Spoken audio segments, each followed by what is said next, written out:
Okay, and folks, let's do it. Good evening, Democrats. Good evening. Good evening. That was good, but I just saw one more person join the chat while we were doing it, so we have to do it over again.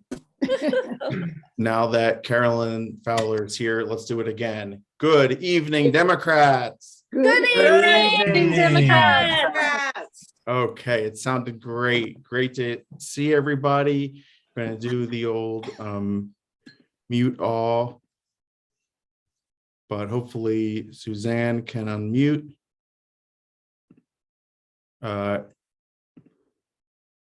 You good? Suzanne's good? Okay, she's good.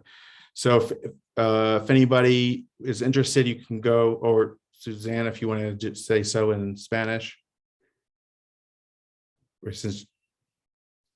Or since she's interpreting, maybe you can't hear it on the main feed, right? So you go down to interpretation at the bottom, and you can hear the live interpretation in Spanish.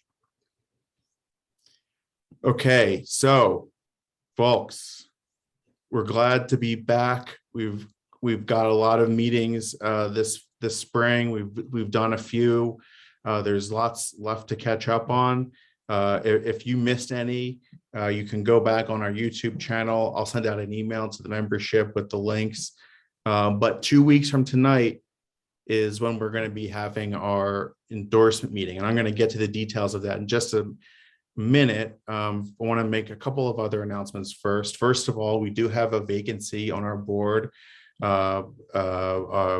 Kimberly Miles Lawson, our communications VP, has resigned. She's continuing her college career, and she's going to be moving out of this area. So we have a vacancy. If anyone's interested, we'll post in the chat the link to the interest form. And if you're interested, you can fill that out. And if you're watching a recording of this, then just email the club, let us know you're interested. Even if you're watching it months from now, we probably have a vacancy then. So just let us know if that's something you're interested in doing, is being a part of the leadership team of this club. We're always looking to promote people, and we're always finding people. Everybody, including myself, came onto the board by just going to meetings, getting interested, and eventually sort of becoming, a part of the leadership team through the work that you do. So we'd love to have you if you're interested. You can reach out. Another thing I want to let everybody know about, let me pull the right document up here. Okay. Sharing my screen. We have an event this Saturday. Our great district attorney, our endorsed district attorney, George Gascon, is going to be here in Santa Monica for a fundraiser. The suggested amounts are listed here, but it's not required. You can give another amount. You can give nothing if that's what you can do. Just be there for your support. But we're trying to help out Gascon. If you don't know, he's facing recall. He already faced one recall, and he's going to be facing another one, and he'll probably continue to face recall because of the types of policies that George Gascon ran on, that he campaigned on, that he got elected for. I mean, he ran against a Democrat, right? And he ran with very specific policy agenda, and that's what people don't like. And they're trying to recall him from office for doing exactly the types of criminal justice reform initiatives that he campaigned on, the type of stuff that we, really value as a club. And so we endorsed Gascon, and we endorsed we voted to oppose any attempt to recall Gascon. And so that's what this is our fundraiser to stand with George Gascon and make sure that he does not get recalled. And the location's in Santa Monica. Like I said, it's a very familiar location. to this club. I'm not going to put them on blast right now on the video, but if you've been to an event, you may have been to this location. So I'll put the RSVP link in the chat again for the Gascon event. It's this Saturday. And that's going in the chat right now. There we go. Okay. Next up, wanted to make sure everyone knows about our meeting that's coming up in 2 weeks. We've had all these endorsement meetings. It's now our candidate meetings, debates, Q&As, town halls, and it's now finally going to be time to make our endorsements for the June 7th primary. So I have put together a little rundown of what we can expect 2 weeks from tonight. So start the slideshow here. Everyone can see that, I hope. Okay, so we got the endorsement meeting coming up 2 weeks from tonight, and wanted to review. Back. Okay, so just a quick, this is the more boring part, but just to go over what's in our bylaws. First of all, the executive board can make recommendations. We may do so before that meeting. We would send it out in an email if so. And that'll also be information would be presented to you right before you vote. The endorsement votes can be held at duly called meetings. This is us, we've already announced it, but we're 10 days in advance right now. So now the meeting's coming up in 2 weeks. This is an important part because this is new since last time. Only those members on whose election ballot an office or ballot measure will appear, as well as, which we've always had, members who for reasons of age or citizenship aren't able to register to vote, but would be able to vote for those offices. Only those people are eligible to vote on club endorsements for that office. So we are grateful to have so many club members, for example, from all around the LA area. But if you don't live in AD 51, then you won't be able to vote in our endorsement for AD 51. And same is true for all the all of the races. If you don't live, if your ballot won't have that race on it, then you won't be able to vote in that endorsement. This is just a review here, but the threshold for endorsements, 55% of those who are present and voting. And if we don't have a vote after the endorsement after round 1, then anyone who gets less than 20% would be removed from the list. We would go again in round 2, and we could have up to 3 rounds like that to determine who our endorsement will be for. This is just wanted to fully be transparent and share everything, but just to quickly go over it, we can do a voice vote, or we can do a closed secret ballot, and we'll be doing parts of it in both methods. I'll show you what I mean in a second. And no endorsement is always going to be an option for you on the ballot. This is really important. We can only endorse candidates who are registered Democrats as of the filing deadline for the race that they're running in. Doesn't matter if it's a partisan election or nonpartisan. If the person is not registered as a Democrat, and we are able to look that up, then the club's not allowed, according to our bylaws, to endorse that person. And then finally, we only make endorsements in offices where the city of Santa Monica has jurisdiction within our boundaries. Okay, next. Okay, so the first piece of our election will be done by consent calendar. These are races where there's only one Democrat, races either uncontested or all but uncontested as far as Democrats are concerned. And Again, the same rule that I just described applies. So in this case, we will take out the representative U.S. House seat 36 and state Senate seat 24, making sure that only the people who live in that district are voting in that particular vote, but everything else will be done just as one consent calendar vote. And if anybody wants to pull something from that consent calendar for any reason, that's completely allowed and welcome as accordance with Robert's rules, but these will just be presented as an easy hand raising vote. And then not on the consent calendar, these races will be done by election buddy. So state controller, state insurance commissioner, Assembly District 51, county sheriff, county supervisor, District 3, and our 9 offices for LA Superior Court. Those will be dealt with by election buddy ballot. An election buddy ballot looks a little bit like this. Here's a screen capture of an email that I received last September of 2020 when we had our last endorsement meeting.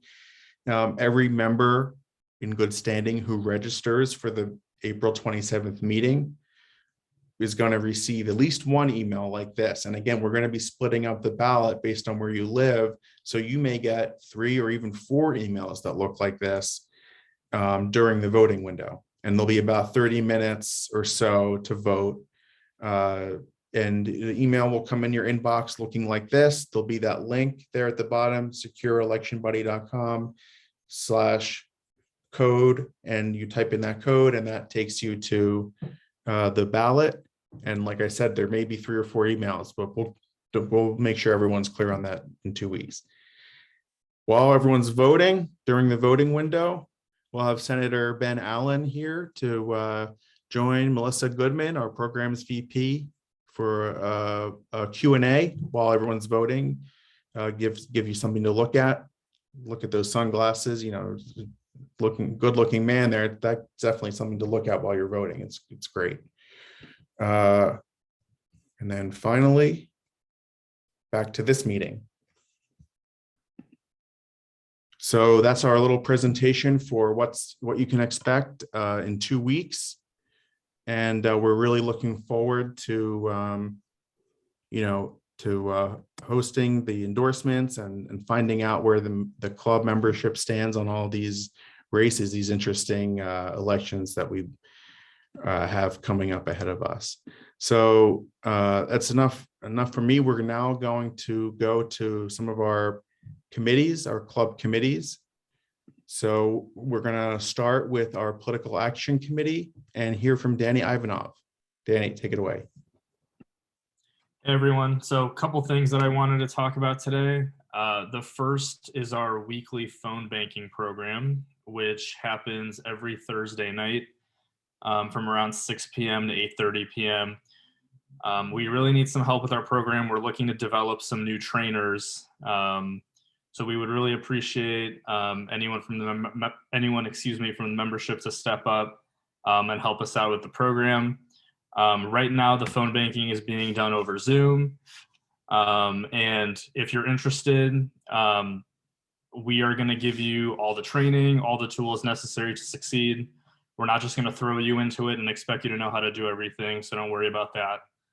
And it's a great way to meet like-minded people that are also passionate about politics.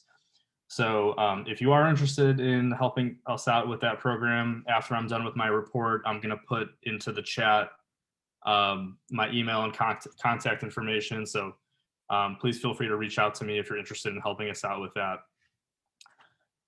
Next, I just wanted to give the membership a little bit of the lay of the land heading into the midterms in terms of some of the flip opportunities we have in congressional districts.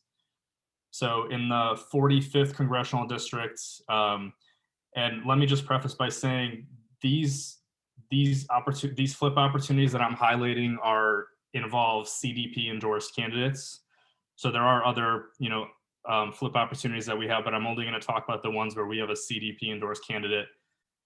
In the 45th congressional district, our candidate is Jay Chen. He's going up against Michelle Steele.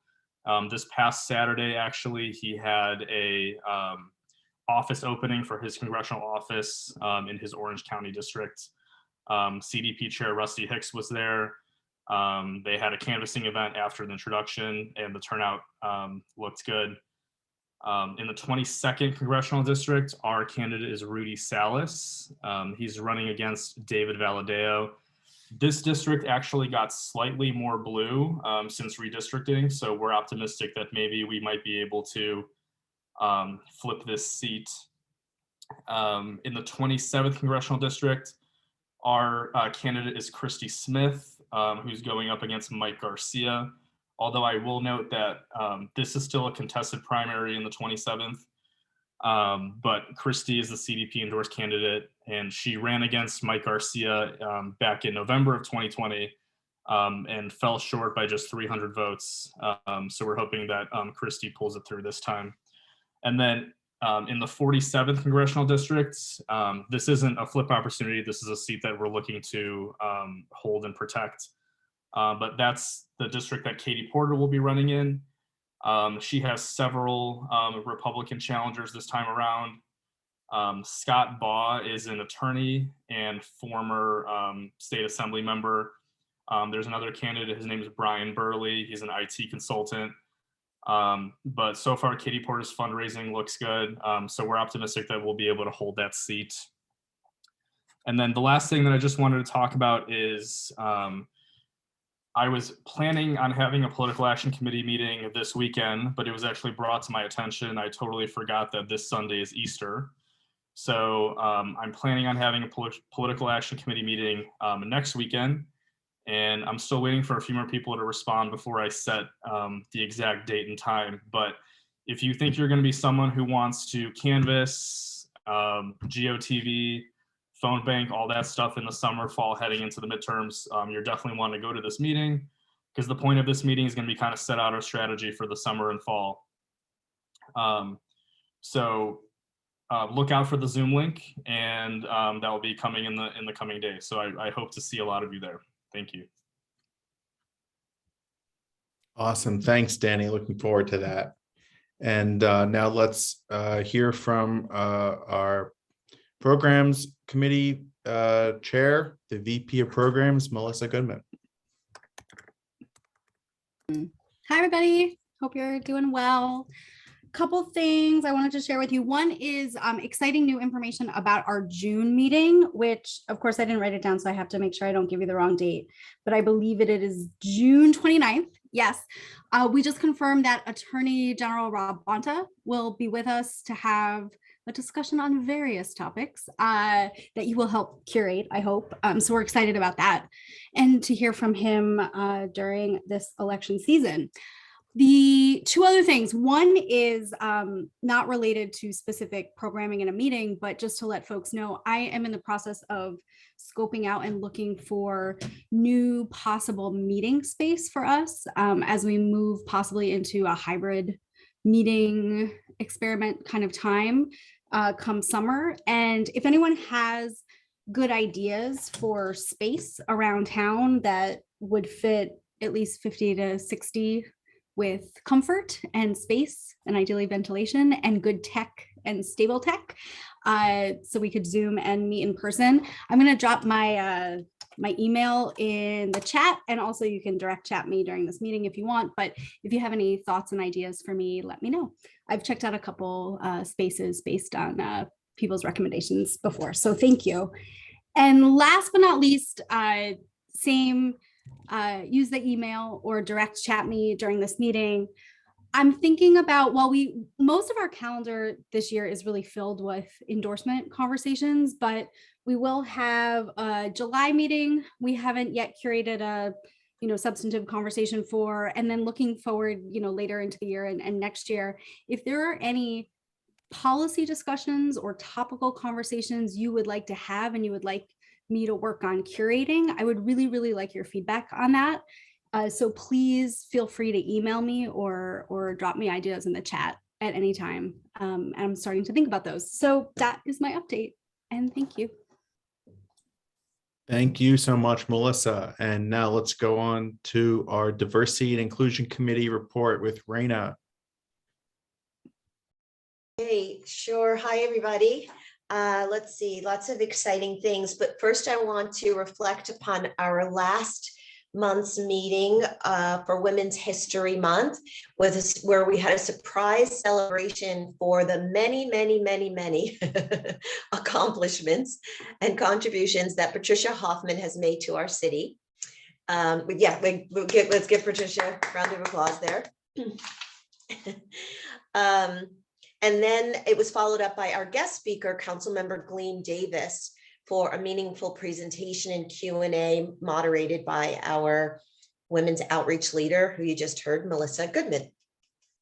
So moving forward to honor neurodiversity at our upcoming April 25th meeting, Keith Coleman, our chair of D&I, will welcome and moderate guest speaker Anthony Vasquez. Anthony works with No Ability, a nonprofit organization with a mission of creating an inclusive world for people with disabilities. Anthony is blind. He has a master's from Stanford University and is an officer of Stanford Young alumni in Los Angeles. Constantine Anthony, who is autistic on behalf of Autistic Awareness Month. He is the chair of the California Democratic Party's Disabilities Caucus and the vice mayor of Burbank City Council. He's a strong advocate for disabled renters and housing justice and workers' rights. So that's sure to be a very enlightening and exciting meeting on April 25th. And already we know that for May, which is Jewish Heritage Month, as well as Asian Americans and Pacific Islanders Month. On our May 23rd meeting, we'll begin with a presentation from our fellow board member, Mike Soloff, to speak on behalf of Jewish Heritage Month.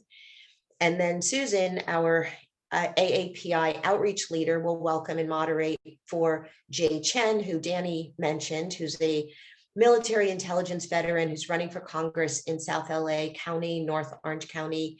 And his attempt to flip the seat from red to blue is probably one of the hottest races in the county. So we have a lot of good things happening on the Diversity and Inclusion Committee. All are welcome, members of diversity and allies, to come together and get a better understanding of our differences so that we can fight even harder for each other. Thanks, Raina. The program sounded great. I can't wait to see Constantina again coming back, and the other always great to hear from Mike and all of the other speakers that we've had and are continuing to have. Everyone, if you haven't gotten a chance to stop through the Diversity and Inclusion Committee, I can't recommend it enough. Like I've been saying, email the club or message Raina or something and get in the loop, because we send out the emails. We don't want to send out a million email blasts about every committee meeting, but we're collecting the emails and sending it just to the committee members, basically. So reach out and let us know you're interested, and we'll connect you directly, because it's really cool and fun committee to be part of. Okay, next up, another very active and fun committee, our legislative committee, and we have Isabel Story.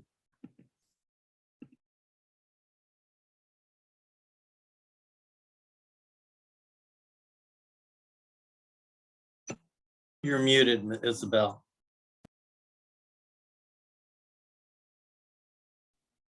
Okay, that's better. So yes, as John said, we've been very busy in general, but especially this week. So I'll tell you a little bit about that.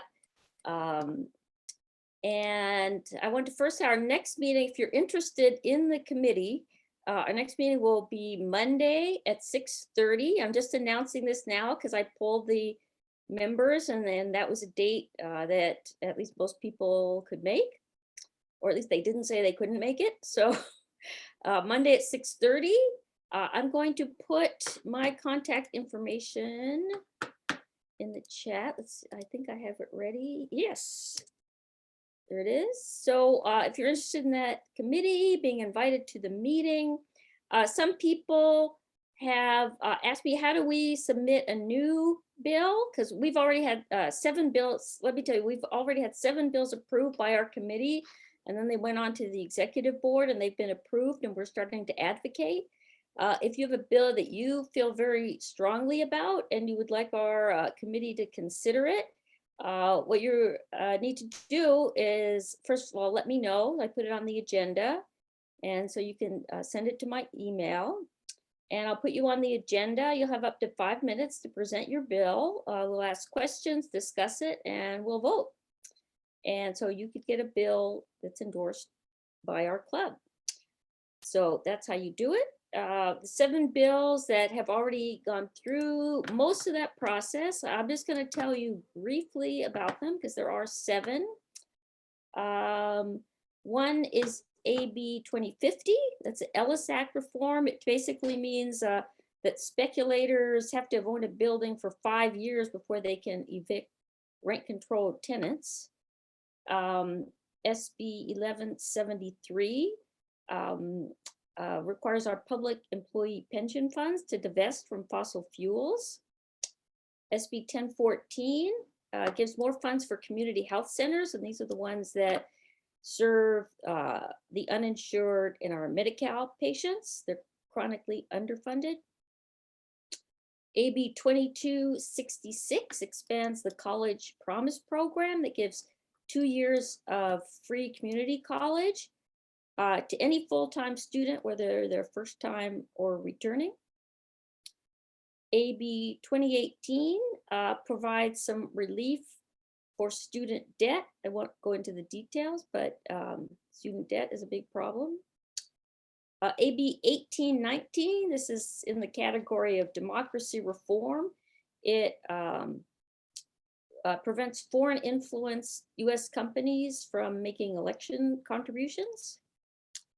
And AB 1666 is a response to all these anti-abortion laws across the country, prevents them from being enforced in California. So, you know, there are a lot of important bills out there. We picked these as we think some of the most prominent ones that could help the most people and that address the priorities and the values of our club. When I say we are hardworking, what we do is once we approve these bills, that's where the work just starts, because when it starts to go through the legislature and the committees, we write letters of support. So we've been busy. We had 5 people wrote letters of support, sent them to the various committees. So we're already starting to have an impact, which is great. And some of our selection of bills I'm going to mention are a survey now. We've had this survey circulating among the members, our legislative priorities. And we extended the deadline. We've had a good response to this, but in fact, it's been so popular that we thought, well, we'll put it out there a few more times so more people can have a chance to respond to it. So I'm going to put that. Oh, somebody very nicely already posted the link. Thank you, John. So I'm going to give you a sneak peek at the results, but these results are not final because if you haven't filled out the survey, you have a chance for your views. But right now, the way it's polling, our top concern seems to be housing and homelessness, followed by democracy reform, voting, then environment, economic justice, and healthcare. And then we have a whole list of 5 more that are closely following that. So we do look at this when we're thinking about bills to support and make sure that you know, we're reflecting the values of the club. Oh, and then the one last thing. So as I said, these bills have almost completed the process. The final step is ratification by the club. We have had, you know, many events already scheduled. So in order to not to crowd the agenda even further, we're going to have that meeting in May.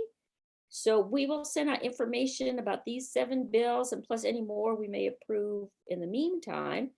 You'll have a chance to look at them beforehand, and then we'll have a chance to vote as a club if we officially endorse these bills. So, this is part of the political process. Part of it is candidates, but then part of it is, what do those candidates do when they get in office? And that's the bills that they're putting through, the policies that we're putting in place. That's why we elected them. So we want to make sure that the policies they're putting in place are the ones that we want. So that's my report. Thank you so much, Isabel. And just to clarify one point there, so everybody understands. So the board took position on a few of those bills that you mentioned. We voted to recommend them to the membership, and so we'll come back to the membership as you said, in that special meeting, to have the membership have the chance to understand the bills and vote to support them.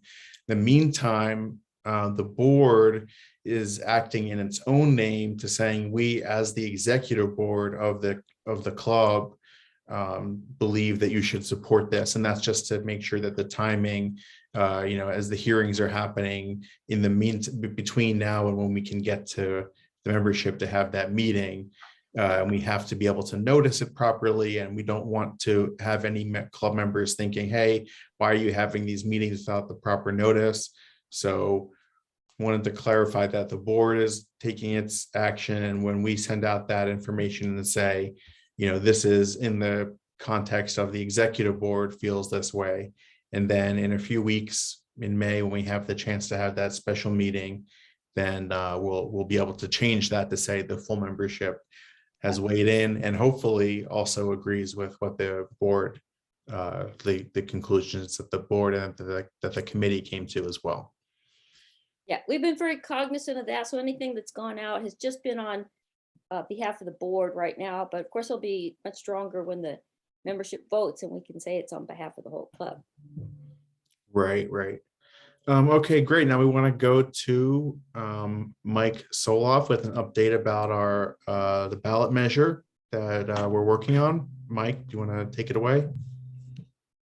Yes, I'll be brief again because we have a jam-packed meeting tonight of important speakers. But as you'll recall, here in Santa Monica,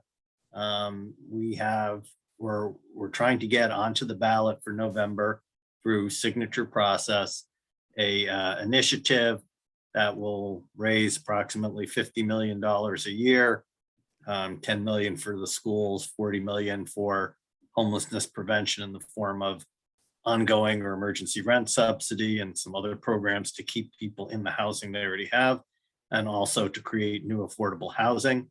The club board and then the membership have voted to support putting this on the ballot. Actual endorsement, if it gets on the ballot, will go through our normal process in the fall. And so we have folks out there in a professional canvas, and we're beginning to stand up a volunteer canvas. I think we're doing well in the community, and we'd love to get all of you who live here signatures. And if you're interested in helping collect signatures too, that would be wonderful. Either one, and I'll put my email in the chat so you can let me know about that.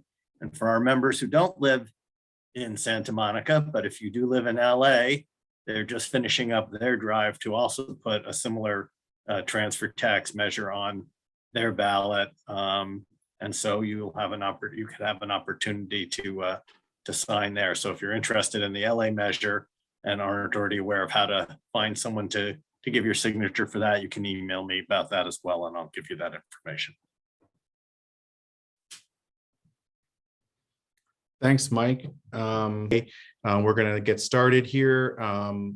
We've had our assembly member for the past 10 years has been Richard Bloom. Those of us who've been in the club long enough to remember when that primary happened, and we had Richard Bloom and Tori Osborne and Betsy Butler, and that was a really fascinating race. So one of my first cycles here at the club of involvement. And Richard's represented us not just in Santa Monica City Council, but then for the past 10 years in Assembly. And he as these things happen, he was looking at running for supervisor race and ended up dropping out. So now we have an open seat in the assembly side, AD 51. We're going from AD 50 to 51. We're moving up in the world, adding one to the number. And we have an open seat, two very strong Democrats, as we've heard earlier as we were getting ready, that have really strong support and have been running really strong and progressive campaigns. We're going to hear from two candidates this evening who are really great visions for our district. So we're going to start with 2-minute opening statements. And Peter, are you with us to keep time?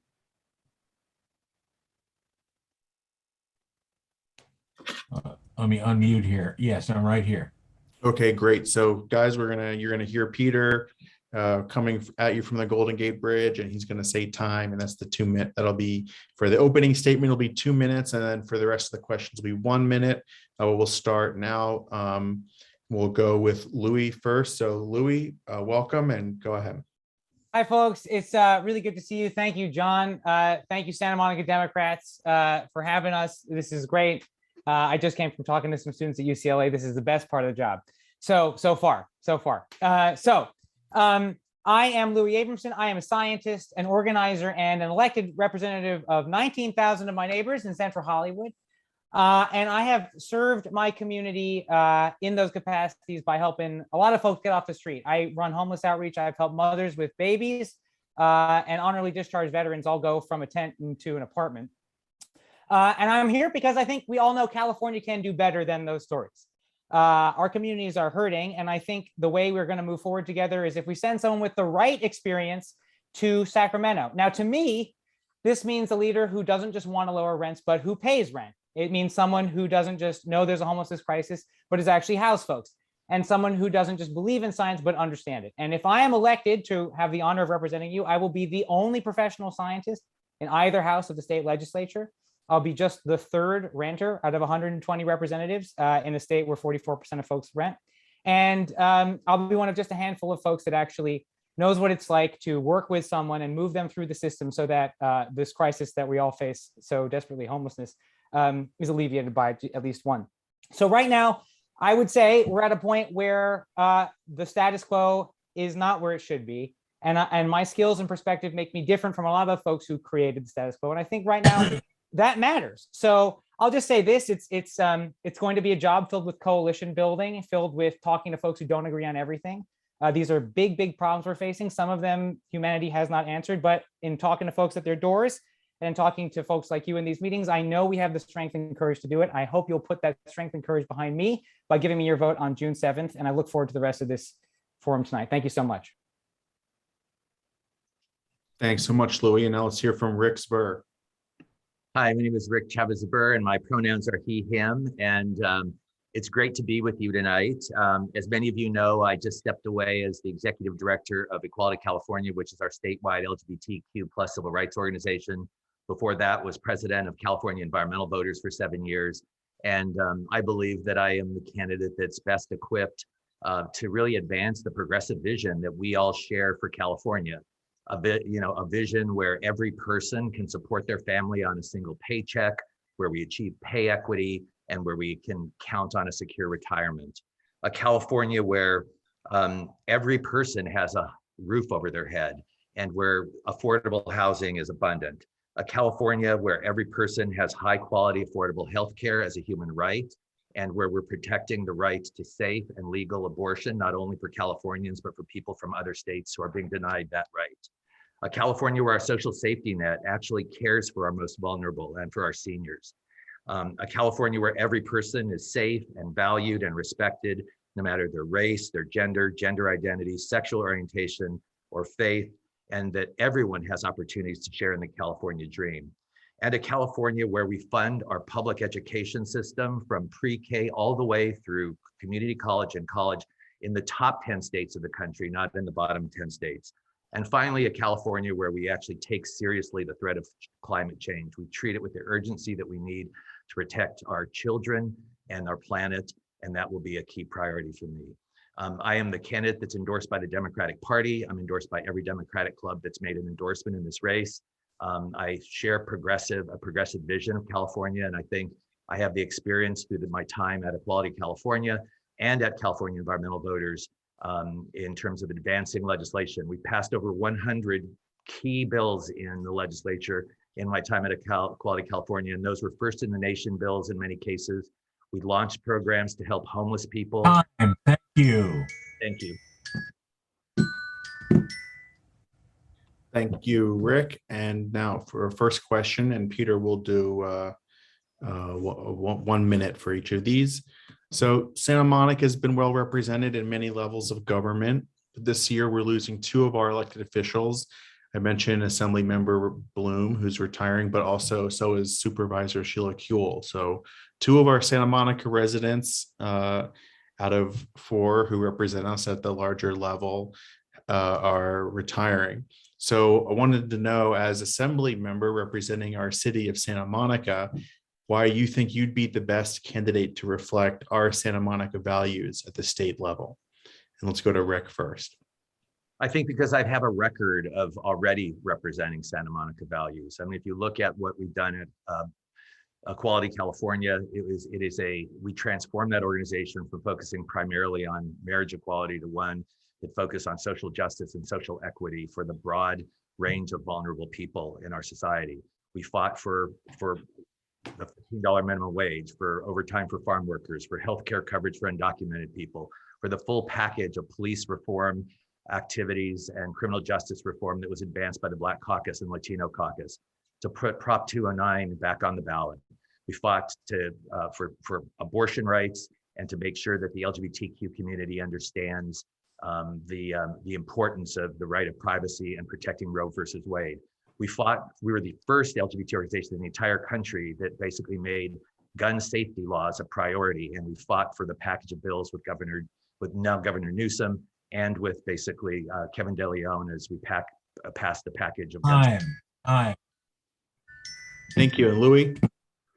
I think I heard right before I got on the prioritization of your concerns. I heard homelessness first, and then I heard climate a little bit later. You've got coastline.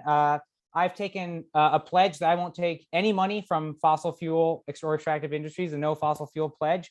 Climate, I'm a scientist. I am eager to put my brain cells to use when it comes to reforming solar energy policy or increasing solar energy policy, increasing transportation policy. Santa Monica has great public transportation. You have great buses, great bike infrastructure. I am walking with literature to make sure that LA has that same infrastructure. And homelessness, I'm an astrophysicist, Lawrence.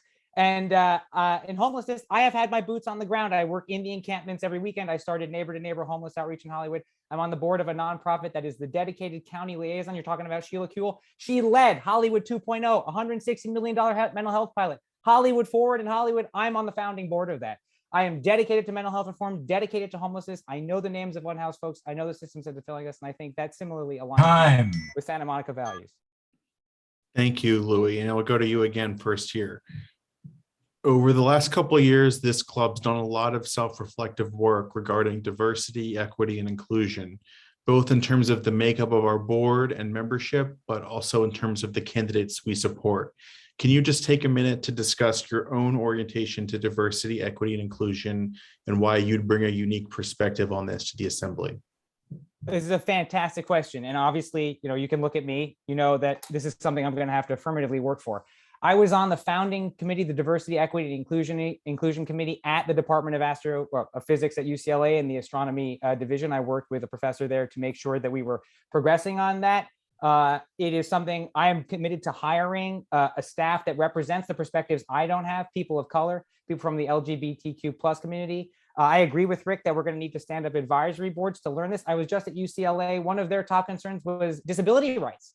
Now, I'm going to have to work hard to make sure that I am talking to people who have the experience there that I don't. I know a little bit about the deaf community because when I was at Chicago, I was part of an initiative to bring more deaf folks back into astronomy. 2 of the most famous astrophysicists in history are deaf women, and we're doing worse at retaining them than Native Americans. So my commitment is to making sure I am affirmatively recruiting and drawing from the insights I don't have to make sure I don't have blind spots and I'm not imposing legislation, but responding to the needs that are actually there.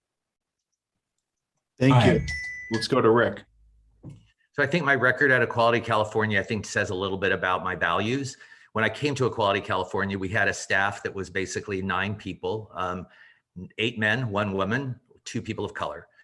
When I left, our staff was 75% members of communities of color. We had rough gender parity. We had non-binary and trans folks on our staff, and our board was roughly 50-50 people from communities of color and not. We reformed the organization's entire perspective. We understand that if LGBTQ people are going to achieve full lived equality, means that we're not overrepresented in the homeless population. We're not overrepresented in poverty. We have healthcare at the same rates as others. We're not overrepresented in the criminal justice system.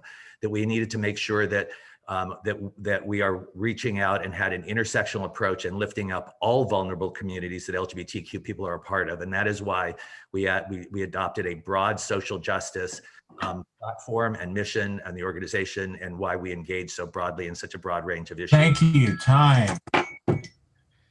Thank you. And for our next question, we'll go to political VP, Danny Ivanov. Thank you again for both of you for being here. I know the membership really appreciates it.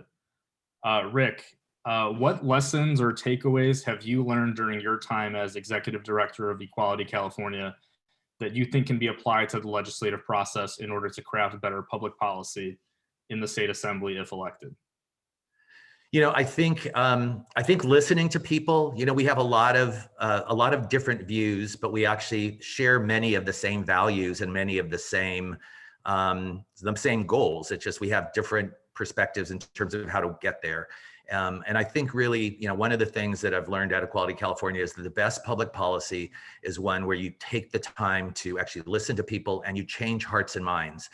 Because ultimately, long-standing change is one where you're not actually in a bunker just throwing bombs at what you perceive to be the other side, but we're really trying to address that. Now, sometimes we just have enemies out there, obviously. And in those cases, we need to fight, and we need to fight hard, and we need to fight boldly. But in many cases, especially the ones that we're facing here in Santa Monica and in this district, where we actually have a largely Democratic progressive electorate, on issues of housing, on issues of homelessness, there's a lot of consensus and common ground, and we need to find those areas of common ground and move boldly ahead with that. I think the biggest lesson I have, again, would be listening, trying to develop consensus where you can, and when you can't, really, staying true to your values and just fighting as hard as you can. Thank you.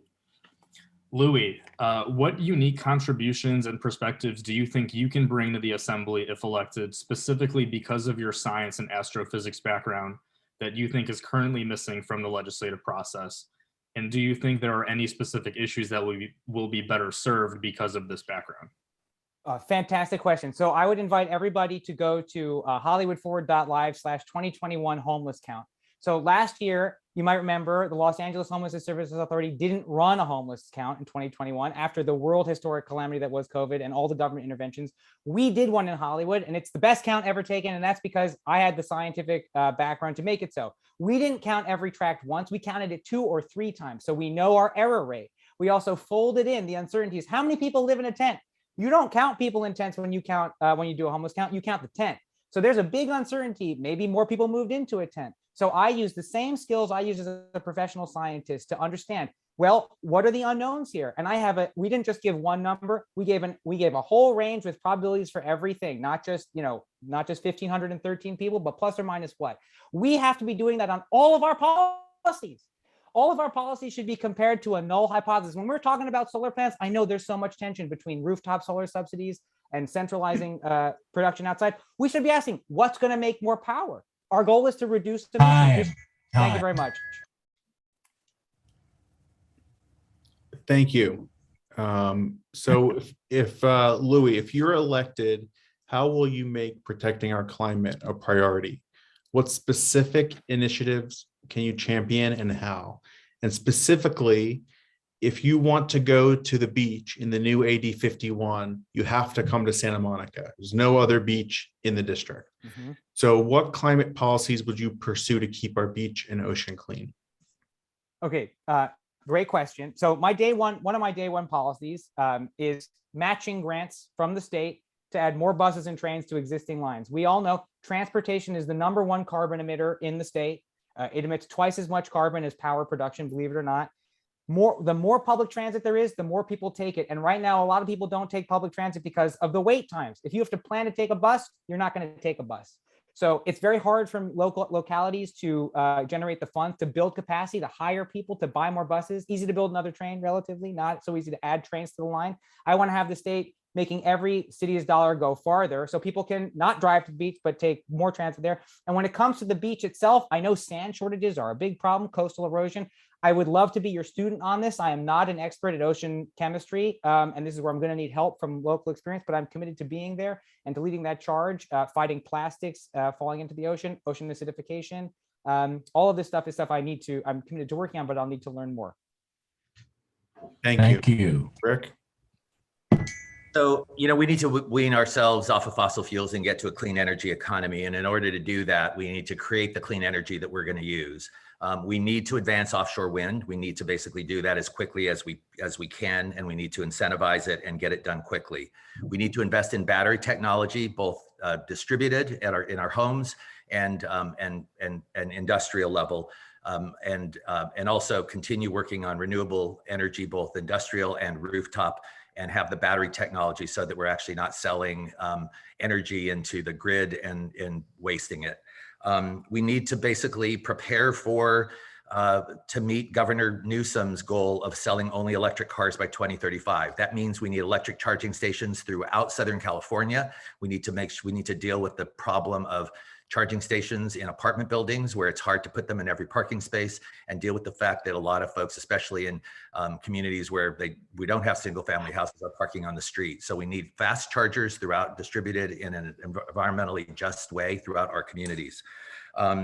We need to electrify everywhere. And that means Time, please. Time. Thanks, Rick. Okay, so Rick, do you support Governor Newsom's gas rebate check policy to provide car owners with relief at the pump this summer, and why or why not? I do. It's something that it's something that I do only because I understand the short-term impacts on low-income communities. Although it's something that makes me very, very nervous, obviously, as a precedent for other kinds of things, because I do think we need to be weaning ourselves off of fossil fuels, and those are not the kinds of things that we need. But we do have a short-term issue now. I'd like to sort of see other ways of getting money in the pocket of low-income communities rather than gas rebates. But in the short term, I support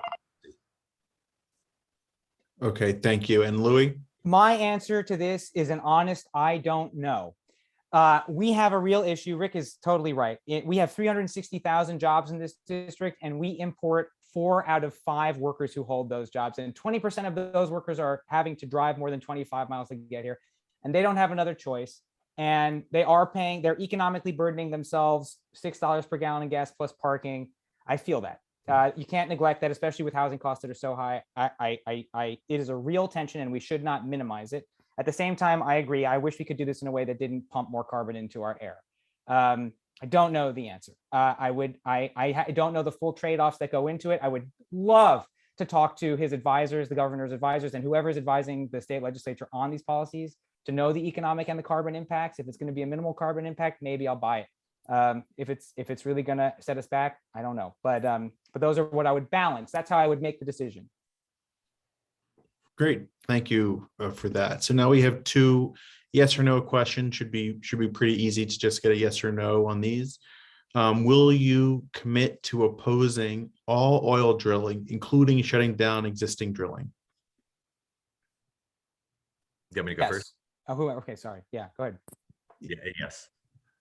Yes, and from Louis? I'm also yes.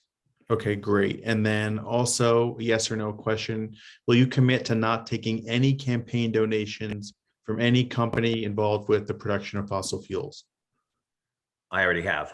Likewise. Great. Just want to make sure it's on the record for everybody. Okay, great. So let's go to the next one. And I think, Louis, you're up first for this. Okay. Last year, the state government announced a $75 billion budget surplus, despite a year of painful budget cutbacks across every department, leading to Governor Newsom sending out $600 checks to all middle-income residents. What's your assessment of how the state handled this surplus, and how might you have advocated the state spend this money? Another fantastic question.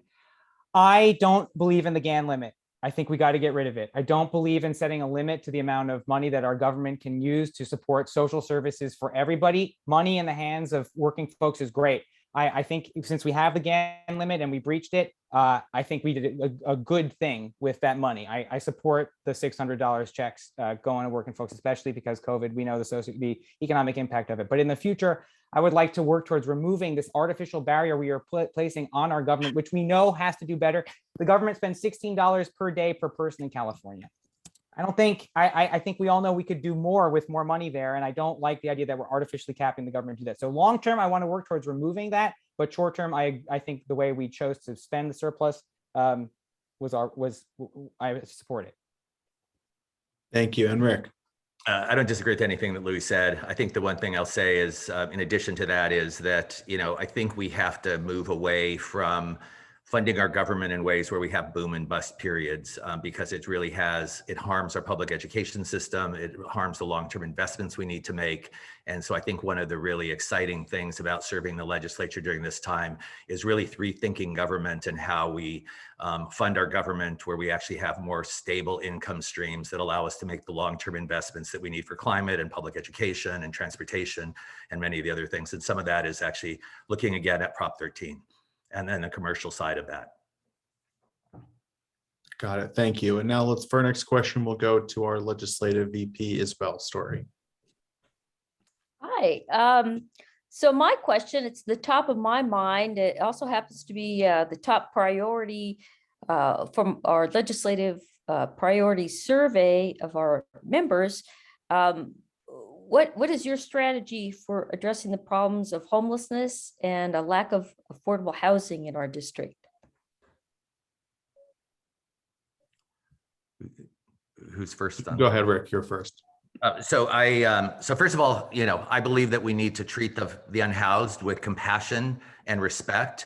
But I also don't think that sort of, waiting for months and months and years and leaving folks living on the streets is a respectful response. One of the problems that we actually have is the fact that this is in some sense a regional, state, and a national problem, and we're expecting local jurisdictions that don't have the tools to address it, and they have incentives to basically move unhoused people from one jurisdiction to another. We really need to think about the government structures here. I think we just need to admit that LAHSA is a failure, and we need to work with the governor and the new mayor to have a regional strategy where we've got accountability and goals. I've also proposed the California Housing Corps, which would be sort of an AmeriCorps program to really help connect people with mental health and substance use services. And that will be something. I support the governor's proposal for the California Care Corps. And I also want to focus on the pipeline into homelessness and deal with the fact that we foster youth living in homelessness. Thanks, Rick. And Louis, go ahead. Okay, so we have to approach this from three perspectives: halting inflow, halting people falling into homelessness. Usually that's due to economic burden. I am for a renter's insurance fund and also a right to counsel to stop people falling into homelessness. Then we have to deal with outflow, also this building, getting rid of Article 34 to enable us to make more public housing, streamlining the funding for 100% affordable housing so more people can stay housed. But then outflow, we need local mandates for building housing with wraparound services for people with serious mental illness. And also we need more permanent supportive housing. I want to help streamline the funding of that. But the key is services. We're housing first. That means we do the services once we get someone in a unit. We're 38,000 units short. We have a people waiting in a line to get in housing that doesn't exist. Nobody knows how to direct those services. That is an authority question. I believe that the state has a role to play in laying that out, but I really want to stress that I am a volunteer that does homeless services. That should not ever happen. I really do believe that we need to get more people involved in doing this, but I want to move away from laying this on the shoulders of volunteers. We need massive amounts more outreach personnel, and we need a lot more interim housing so they can efficiently get to their clients. Thank you. Now for our next question, we'll go to Programs VP, Melissa Goodman. Hi, everyone. You'll have a little bit more time to talk about houselessness. So if you didn't get to say something in the last question, you'll have a little bit of time now. And for this one, Louis, I'm going to go to you first. So providing people with safe, affordable housing is widely acknowledged as the most effective, humane, and fiscally responsible way to end houselessness. But progress, as you both have acknowledged, has been too slow, primarily because policymakers have failed to commit resources needed to end the crisis. Specifically, do you believe that housing should be a right? And if so, how would your policy and budgeting priorities reflect this? I do. It's on my website. If you go to louisforcier.com/priority/homelessness, Passive California Right to Housing is right there. I do believe in it, and I'll tell you why. We need to acknowledge, so rights are axioms of government. Rights are the fundamental principles by which we legislate. They are our North Stars. And we should acknowledge that being without a house represents a failure of government. And even if we're not going to be perfect in remedying that failure, it is important to codify the fact that we as a society agree it is the duty of government to do whatever it can to ensure that one of the critical needs of humanity is met, and that's a home. So I am for a right to housing. I know one was proposed in the legislature last cycle. I didn't make it. I would go, I believe it was Chu who put it forward. I would go to, well, he's now in San Francisco, but on the municipal level, but I would go to him, talk this through. I would push it again. I just think you're correct, and we should treat it as a right. We should prioritize it. Time. Thanks, Louis. Rick? We need to get the 66,000 or what is probably 100 to 120,000 people who are unhoused off the streets and into shelters, wraparound services, and permanent housing. If we saw what's happened in the Ukraine over the last 6 weeks, and 3 million people have been housed because there was a will to do it. And some of this is about the fact that we have brown, black, and gay people, LGBTQ people that are really the folks that are most unhoused.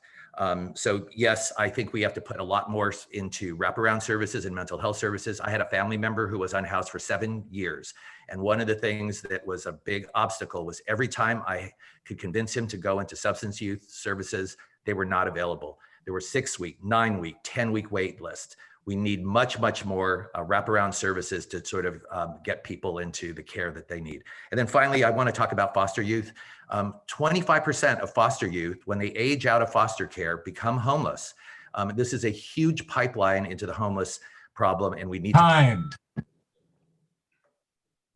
Thank you. Thank you. Thank you. And now we'll go to Raina for our next question. Okay, so candidate Zabur, am I pronouncing that properly? You are, but I answered anything. Okay, thank you. Okay, while I think your plan is prudent to have college graduates directly approach resolving the homeless crisis by visiting encampments, creating relationships, and offering avenues of support, I'm wondering, what do you have in place to ensure their safety emotionally, physically, and mentally during what will be a challenging process for them? It will be, and obviously these folks need to be trained. I think, I envision something where we're actually recruiting people maybe who may have been unhoused, as well as people coming out of community colleges and maybe even foster youth, frankly, to come into these programs and people to have basically a first job. But obviously there's going to have to be training as part of that.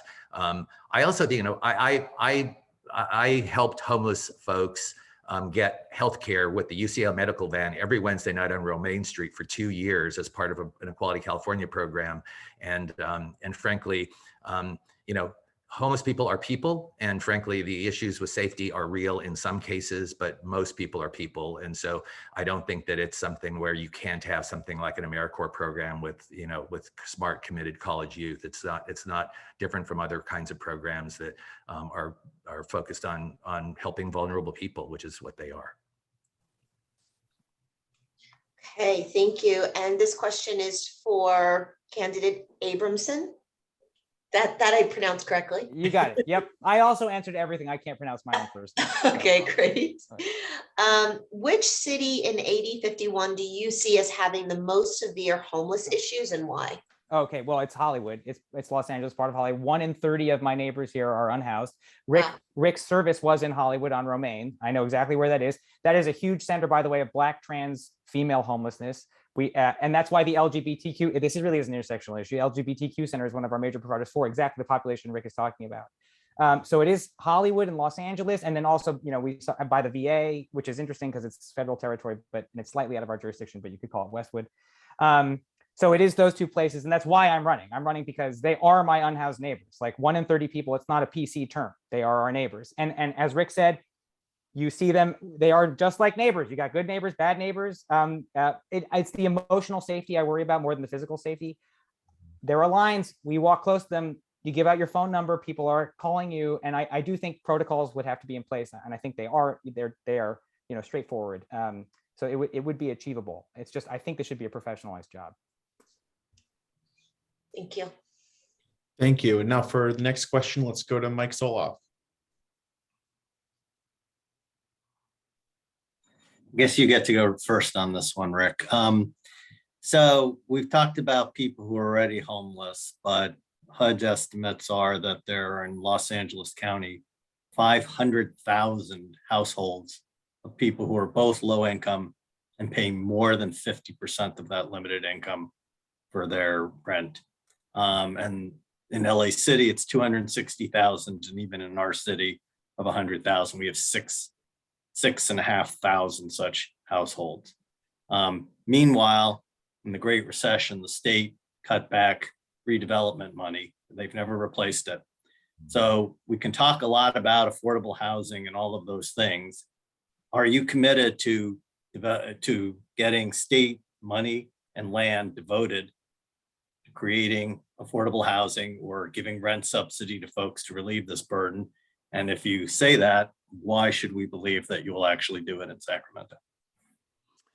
So yes, in fact, that is, one of the problems that we actually have with affordable housing is the fact that community redevelopment agencies were terminated under Governor Brown, and we lost literally hundreds of millions of dollars in affordable housing funding for jurisdictions. We need to get that back. We need to basically put tax increment financing back in place to help jurisdictions.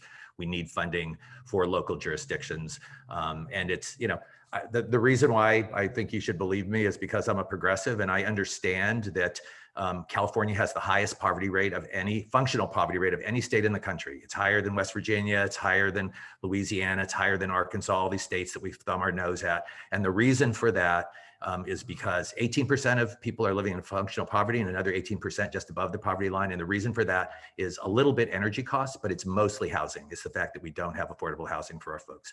And so if we want to attack poverty and we want to attack climate change, we need to attack housing costs. And so that's why it's such a, I spent my entire career focusing on climate change. Thank you, Rick. Time. Sorry about that. And it's the same question to you, Louis. Yes, I definitely commit to that. So those people, 1/3 of my neighbors pay over half their income in rent. In order to afford rent in my neighborhood, $2,400 is the average rent. They have to make $86,000. Average income household in Hollywood is less than $60,000. I have helped my neighbors who are in that condition get rent relief during COVID. I talk to them. I'm at their doors. I've been in their homes. I'm in a pretty crummy apartment because I can't afford to move over. I'm in favor of a statewide overlay zone for affordable housing and supportive housing. This is sort of something that I know has been salient in Santa Monica recently. And I want to echo what Rick was saying. This district has the same socioeconomic inequality index, the Gini index, as Zambia. We are the most socioeconomically inequitable district in the state. At least we were when we were AD 50. So maybe now that Malibu's gone, it might have rectified a little bit. But Beverly Hills household income is twice Hollywood's household income. This is the district where we all feel this inequality. We see it on the streets, and that's why you should believe me that I'm going to push forward on this. These are my neighbors who are housing burdened. Thank you. Time. Thanks. Thank you both. Thanks, Peter, for keeping such strict time. And next question is from Isabel. So in our district, particularly, I know because I'm in Santa Monica, but it's throughout our district. There's a lot of talk about development. What kind of development? How much development? So what do you think about development in our district, the amount that there is, and the kind of development that's going on? This is for, am I up first this time? Okay. Yeah, go for it. Yeah. Well, I didn't want to, I think Rick got 2 first at bat, so I didn't want to burden him. We look. It comes back to the job housing imbalance. We have tons of jobs. We're the 5th most job rich out of 80 assembly districts. We rank 69th. on the number of residents who can have those jobs. I would like to get us at least up to the state average of resident workers. The state average is 30%, which is pretty low. But in most other districts, 30% of jobs are held by people who live in district. We are at 17%. So there needs to be more homes built in this district, and we're going to have to do it together. These are tough conversations, but we know putting them in job-rich communities, which we have a bunch of, putting them near transit lines, so we are advancing socioeconomic and climate justice at the same time. Let's add trees, let's add bike lanes and bus lanes while we're doing it. Let's rebuild our infrastructure at the same time. So certainly, Mid-City West is a place where we need more housing. Maybe I'll say something scary and say we got to look at Beverly Hills. Beverly Hills imports a huge number of its jobs, and Santa Monica does too. But you have lots of good infrastructure. I think we can do this in a way that everybody benefits. So, I think there's a lot of consensus about housing. There's a lot of divisions in this district, where you actually have folks that are viewed as sort of the pro-housing side and people that are basically viewed as slow growth. And I think what I'll basically say is that I'm endorsed by Abundant Housing Los Angeles and California YIMBY, and I'm also endorsed by many of the neighborhood council presidents of the neighborhood councils in the district. And the reason for that is that I think we know that there are areas where we have a lot of strong consensus that can achieve our housing goals. And that is basically near job hubs and on transit lines and within a certain distance from the transit line, not necessarily a half mile, but a shorter amount of distance. And I think we need to sort of get out of this big debate where we actually have single family homeowners feeling like they're under attack, and we're advancing policies that local jurisdictions are fighting because we're removing local control. We need to focus on the transit corridors. Thank you. Okay, so I'm gonna ask a follow-up. I think we've been talking a lot about housing and we got on that track, but my question was actually about development. But I didn't want to be too leading on it, but what I'm talking about is there a place there's too much luxury development, high-rise apartments and retail, this kind of thing. A lot of that is being approved and being built. What do you think about the amount of that? Is that good? Or should we be doing something else? Who would you like to answer? I guess Louis, you can go ahead and go first. It's a tough question. I think there's a place for high rises. I think there's a place for not high rises. We're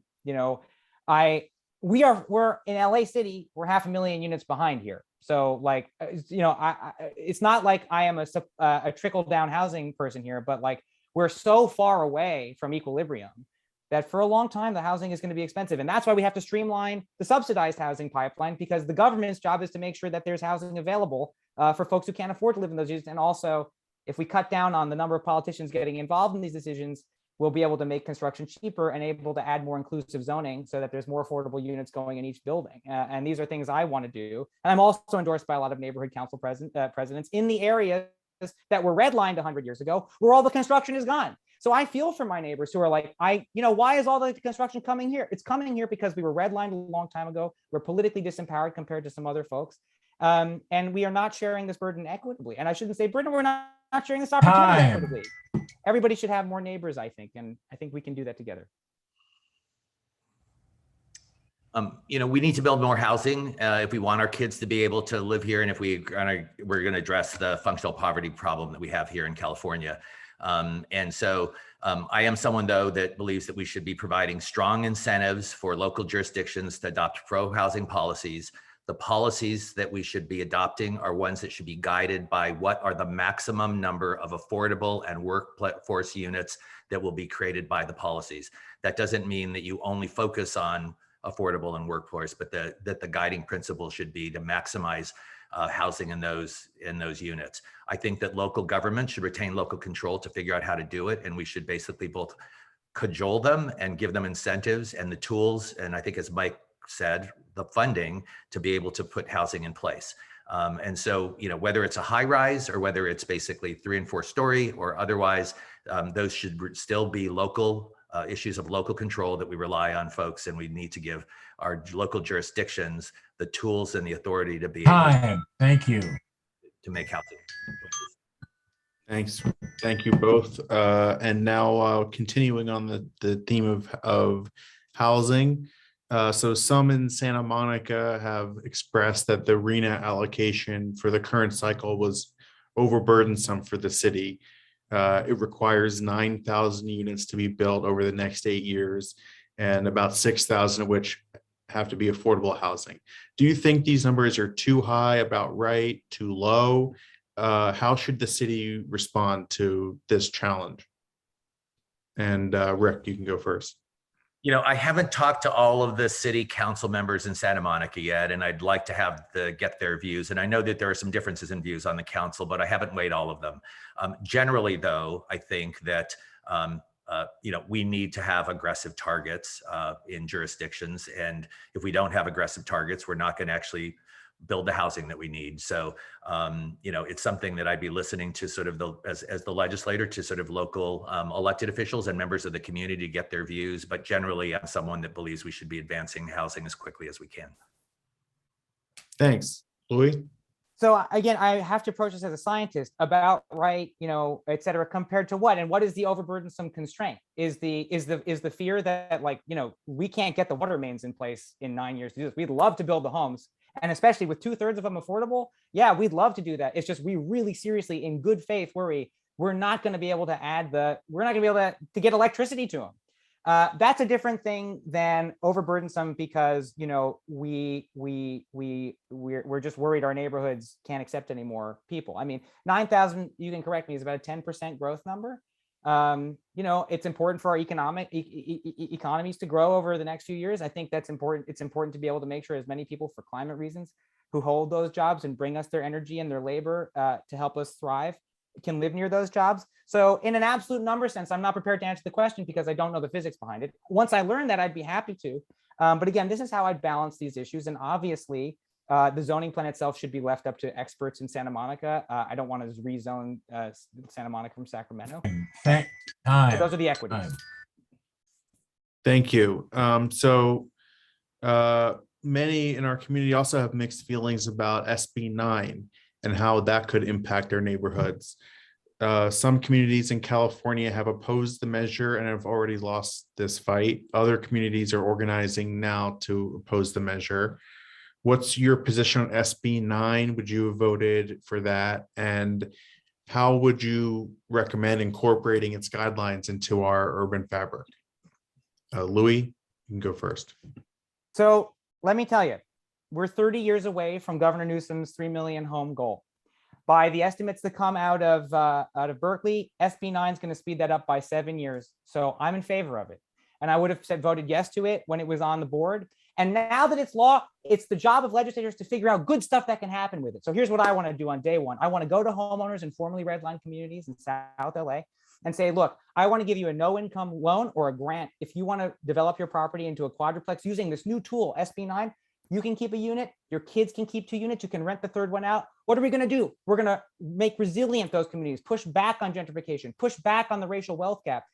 This is something that maybe we didn't all like when it passed, but it gives us tools to advance values we all care about: racial justice, economic justice, repairing the sins of a past that we would not agree with now if we were in power to do it. So that's how I would work with it going forward.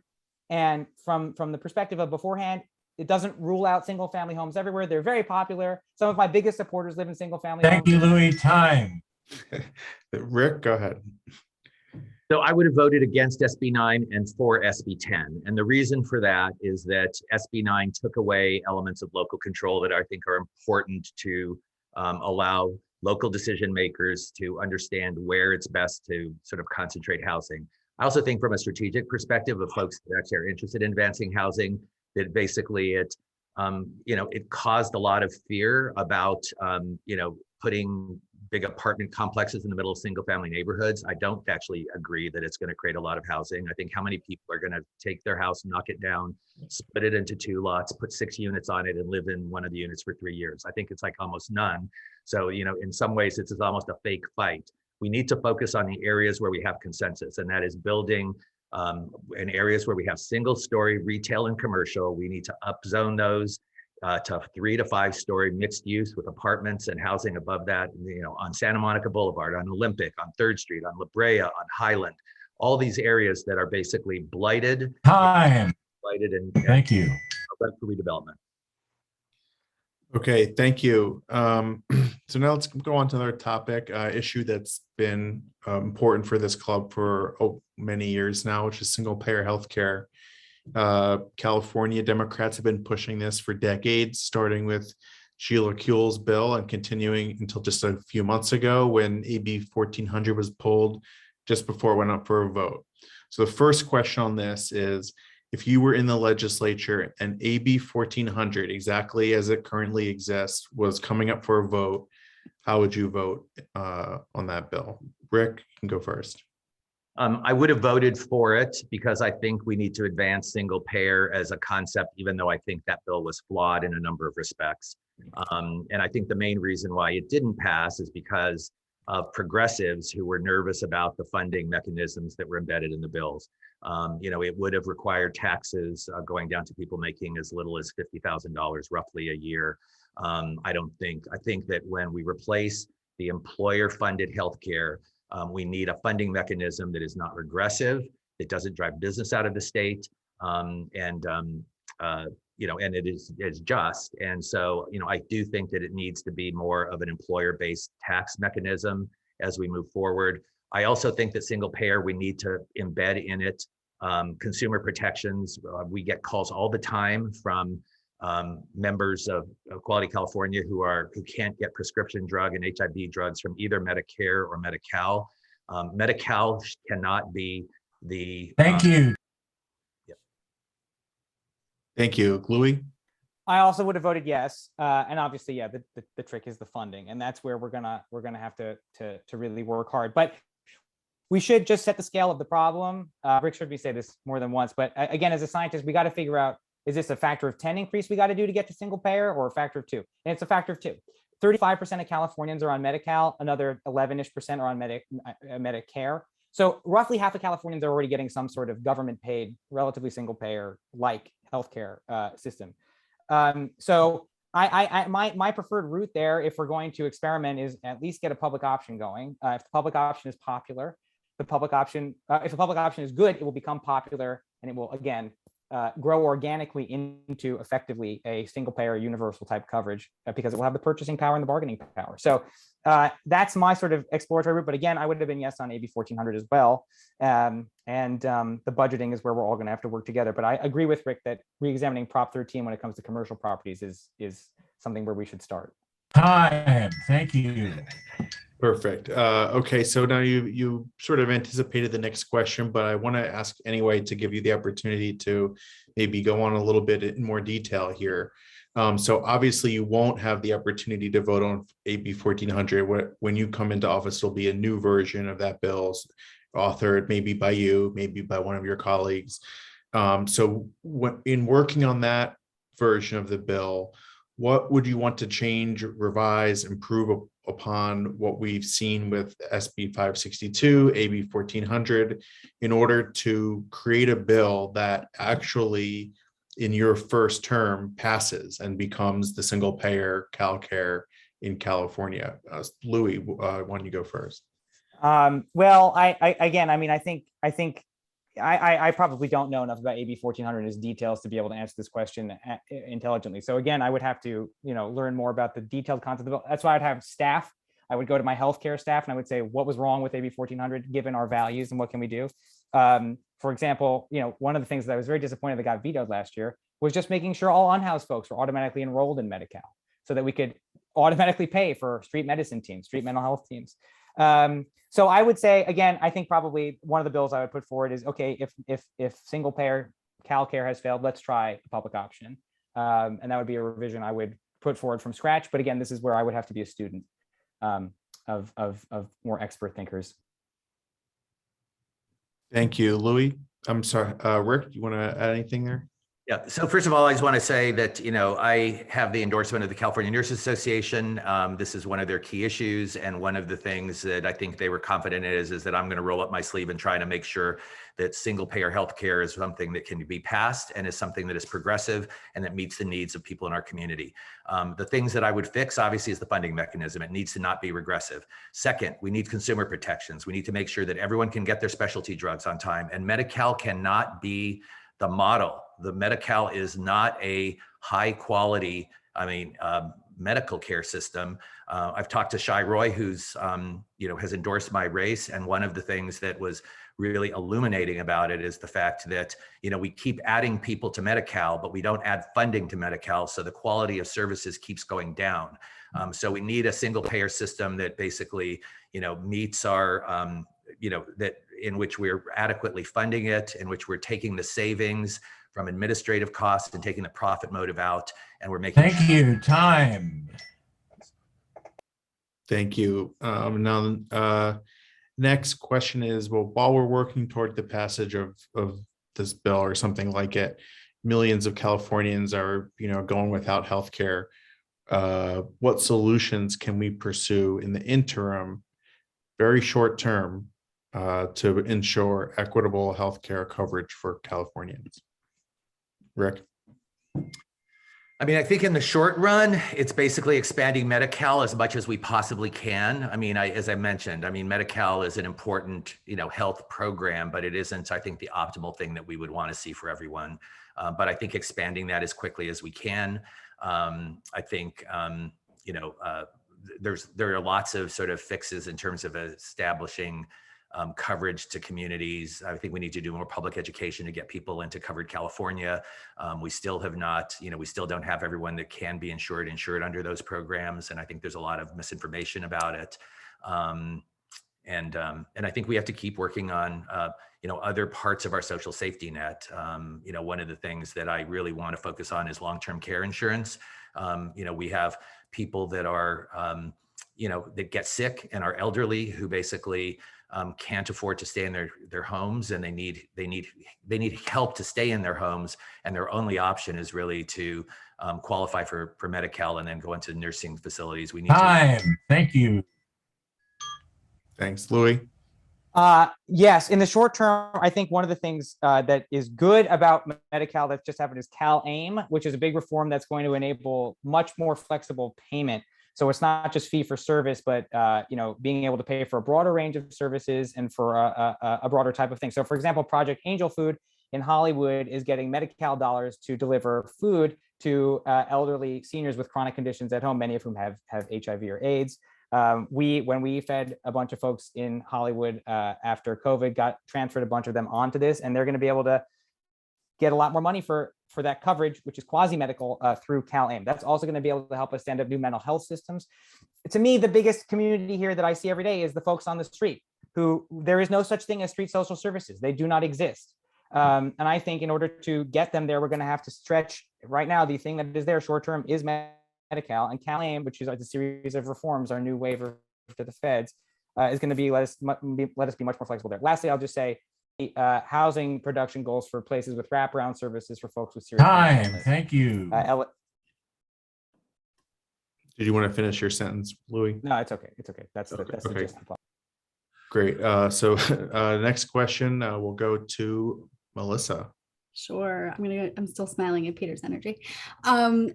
I'm going to go in a different direction to criminal legal system reform. And this is a multi-parter. So first question, there's strong data to support the idea that racialized policing, overcharging, and over-sentencing people does not ultimately increase public safety. Yet there's a very strong movement in California right now, anchored by powerful law enforcement lobby associations, to roll back California's criminal justice reforms passed by voters and enacted by state legislators over the past decade. So first question in this area, do you agree that we need to continue transforming our approach to public safety to reduce incarceration, lower recidivism, and redirect many dollars overspent on policing and criminalization to community-driven programs that support people and their economic well-being, their mental health, and help prevent crime?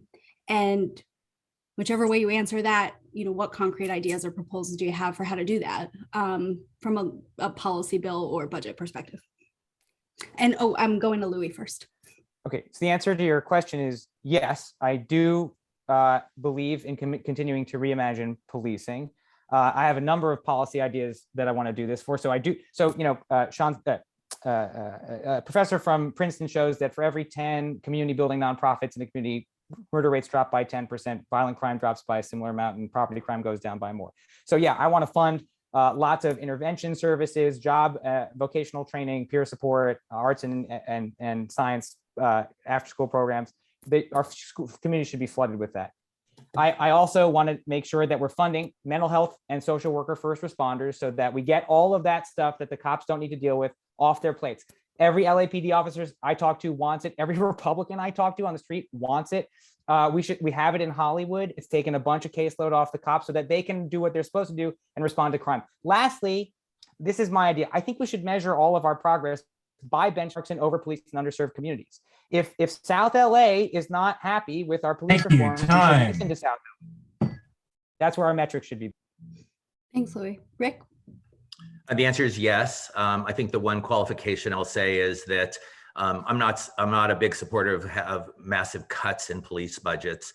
But I do think that as we are looking at growth in budgets, that should be really directed to social services and actually to folks that actually are equipped to help resolve conflicts and help provide services to folks, and that we should continue those kinds of things. I think the police transparency and criminal justice reform efforts are ones that I support. We've worked on those at Equality California, advocated for them heavily with the Black Caucus and members of the Latino Caucus.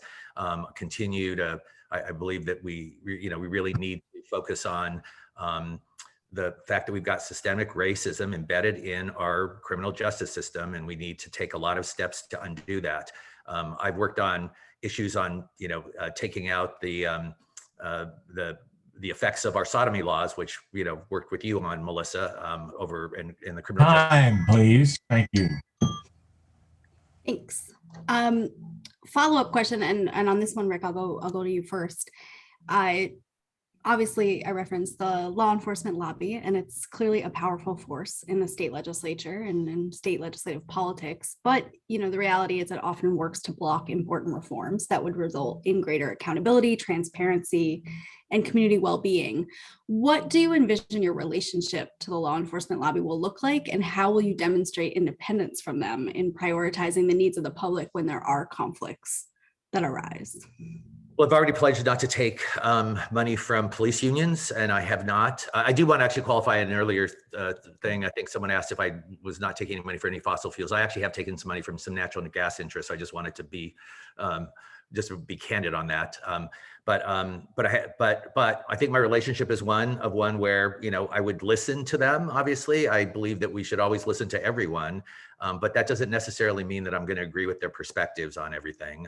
And frankly, if you look at my background, it has been one of really standing up for vulnerable communities. I think we need to, in addition to sort of getting, trying to focus on the systemic racism, we need to sort of decriminalize poverty, and that is actually something that is that's embedded in everything from homelessness to our immigration laws to the way we deal with sex work and substance use, all of these things. And frankly, I'm someone that believes that we need to be focusing on all of this and reforming things that are not necessary to protect the safety of the public. Thank you. Time. Just under the wire. Louis. Yeah, as a neighborhood council person, I engage frequently with local law enforcement at the captain level and at the senior lead level. And I think we have a very productive relationship. I listen to them a lot. They're telling me about how they're having problems tracing down 3D printed guns. That's something a legislature should know about. Also, I happen to know they largely agree with a lot of reforms that we, I think, want to propose. The question is going to be the root there. And the way I would deal with them would be by saying, look, this is where I want to go.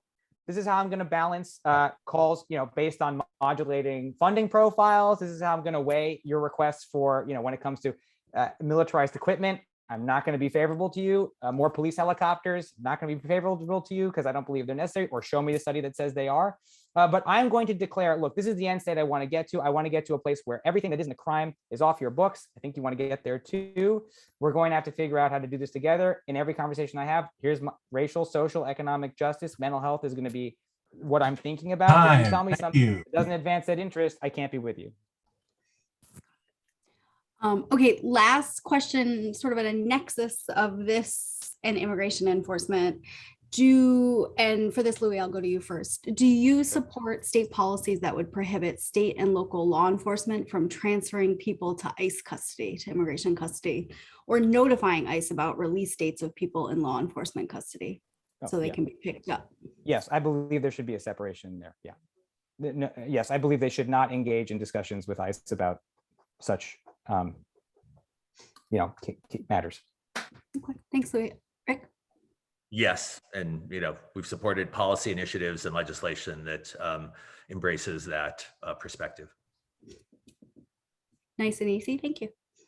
Thank you. Now we'll go to Janine Bush for our next question.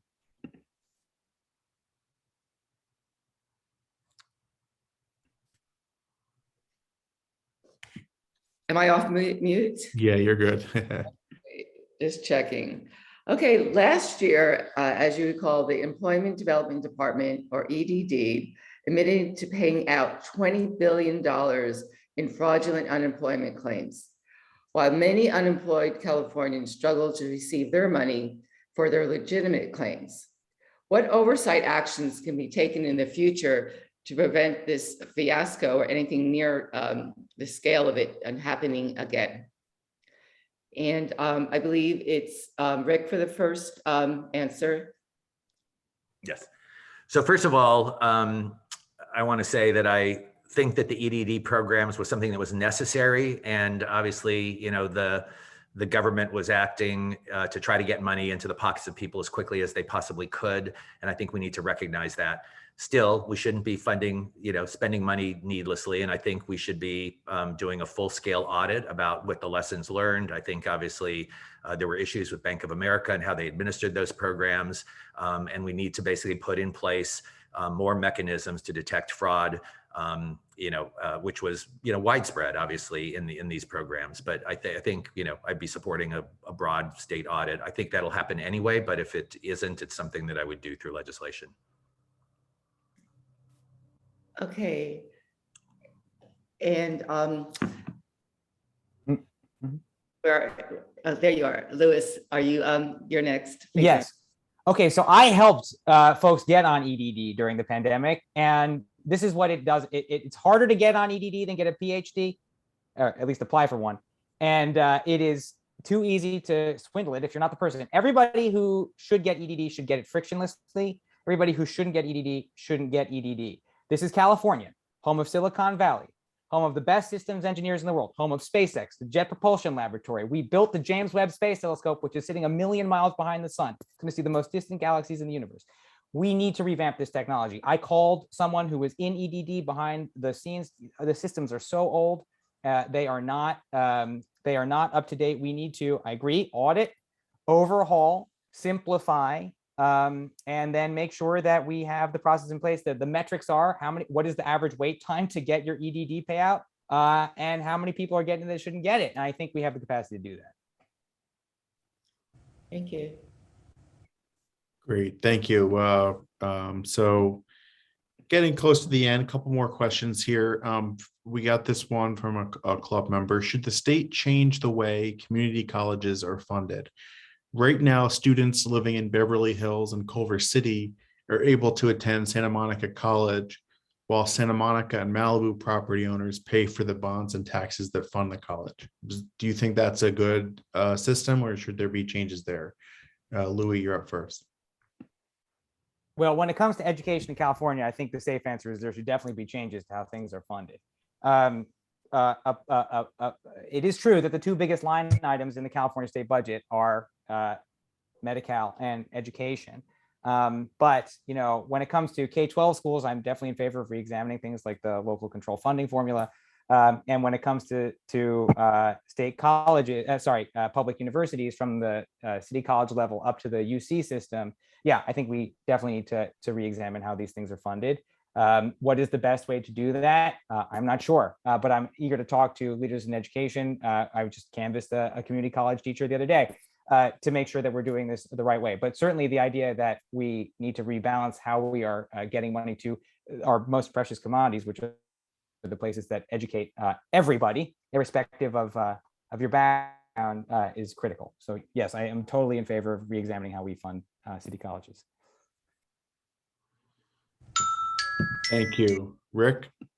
Yeah, I mean, I think one of the things we need is, I'm supporting significant increases in funding at all levels, including for our community colleges. And I think there are some anomalies in how we fund community colleges because of the fact that they're not research institutions. And generally, we don't actually have housing on campus. But still, with that, community colleges are underfunded. I've met with the president of Santa Monica Community Colleges. I actually asked the question about whether or not the geographic funding is something that they were interested in changing, and I don't think that they were advocating to do something like that. But I think there are a number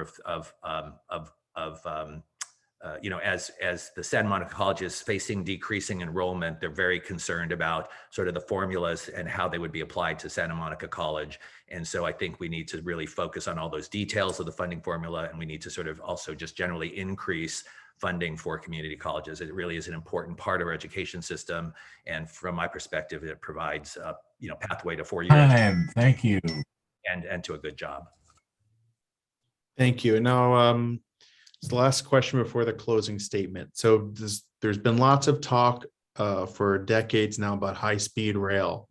There's currently no way at all to get from Los Angeles to San Francisco using public transportation. You just can't do it. You have to take a Greyhound bus. So will you commit to supporting high-speed rail between these two major cities? And how else would you support our public transportation infrastructure? Rick? Yes, I've been a strong and vocal proponent of high-speed rail for over 25 years. I wrote some of when Governor Brown was governor, I wrote some of the op-eds supporting high-speed rail early in his administration. And frankly, this was at a time when there was a lot of debate within the environmental community about whether high-speed rail was a good thing or not.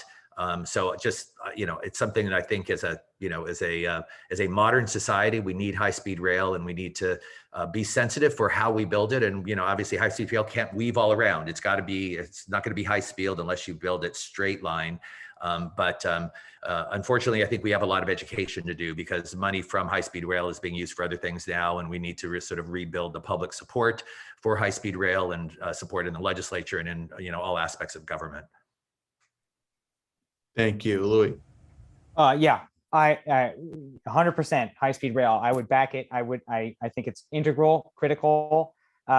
We should be moving. I mean, we should be just absolutely anything we can do to get people out of cars, especially driving 6-8 hours to get there, or flying and dumping hydrocarbons into the upper atmosphere. We have to do it. And I agree. I think there are ways to do this that, absolutely, I support it. And I also, like I say, one of my day one proposals is 50-50 matching grants to cities, so then they can build up their local infrastructure to get you from the high-speed rail station to your home. I'd also like to make our streets multimodal so that you can walk or bike from the train station to your home if you so chose. And maybe even raise the, I know there's ideas for a tax credit. There may even be a tax credit in place for e-bikes. I would definitely push one if there isn't. But no, public transit, housing, homelessness, and climate change, they are woven together. They are woven together, and we can approach them holistically and increase our values on all of them as we approach each of them, and high-speed rail is a part of that. Thank you. Time. Thank you, Louis. And now we'll move to closing statements, and you'll each have 1 minute to summarize. So Louis, go ahead. I just want to say thank you so much. I think, look, we all agree. California can do better on housing, homelessness, and climate change. And when it does, it'll be a place where your kids can afford to raise their kids near you, where you don't drive an hour to get home from work, and where nobody falls through the gaps in a broken social safety net and lands outside your front door. I am a scientist. I'm an organizer. I'm someone who's gotten folks housed. I've built coalitions. I've had tough conversations. I know how to do that. We're not all going to agree on something. Surely I've said something you disagree with here, but I am committed to being a leader with an open ear and an outstretched arm, to listening, to engaging, to telling you what my vision is, and to judging every bill that I see by how much it advances us towards that. And I think we all agree that there's a future here that's better than the one we have. And I know we all have the strength and courage to not capitulate in achieving that future. And I hope we can do it together. Thank you. And Rick, go ahead. So first of all, I want to thank Louis. I always enjoy the time we spend together, and I have a lot of respect for you, Louis. And I want to thank all of you for spending time with me today. I'm asking for your vote because I believe that I am the person that actually has the best track record and experience to really lead the progressive change that this district deserves. Through my time at Equality California, through my time at California Environmental Voters, I've been on the ground with, addressing the issues of homelessness as well. I mean, we've had helplines through the COVID pandemic that helped thousands of people. We were helping people get EDD and food assistance and housing assistance through a helpline at Equality California. We're doing cultural competency training in homeless shelters throughout LA County. It's my top goal, my top priorities are going to be housing and homelessness, climate change, social justice and civil rights, and actually repairing our social safety net. And so I'm proud to have the endorsement of Governor Newsom, every statewide elected official, every Democrat on the Board of Supervisors, the elected officials that cover this district, including Sheila Kuehl, Richard Bloom, Ben Allen, Ted Lieu, Adam Schiff, and Katie Porter, all the key progressive organizations that have endorsed in this race. I have every single union that's endorsed so far, as well as Planned Parenthood, NARAL, California Environmental Voters, Equality California, Honor PAC, and every Democratic club that's endorsed so far. And the reason for that is not because I'm important, it's because I've been in the trenches for 2 generations, and basically I've been knocking on doors trying to achieve the change that I think our communities deserve. And so I have a record, unlike other, and I'm not saying that Louis doesn't, but I think unlike some candidates that are out there, folks come when they're not elected and they don't have a record. I have a record of over 3 decades, and you can see the things that I've done, and they've been bold and they've been cutting edge, and most of the time they've been first in the country, pieces of legislation and policy changes. And I think you can expect more. I think you can tell what my values are. I came from a union household where my dad was a high school dropout, went to work in the steel worlds when he was in high school, and came back to school when he, after serving in the Air Force after the Korean War, and got a college degree and became a college professor. I believe in facts, and I believe in science, and I believe in experience. And I think that, making change is one about changing hearts and minds and having ideas and basically understanding how to affect that change once you're in Sacramento. So I'd be honored and humbled to have your individual support and to have the support of the club. And I just want to thank you all for taking time on a, what is it, Wednesday? Whatever night it is, to spend time and think about all of the issues that are so important for our communities. So thank you all. And thank you, Louis. Great. Thank you both so much. Rick, Louis, the board members who asked the questions, the club members who sent in other questions, Peter for keeping time, really appreciate it. And we have 2 really solid candidates. We're really grateful for you both for coming by. So let's give them a round of applause, please, everybody. And as we do, I do believe that our other guest has stopped in. So like to go to our other speaker this evening.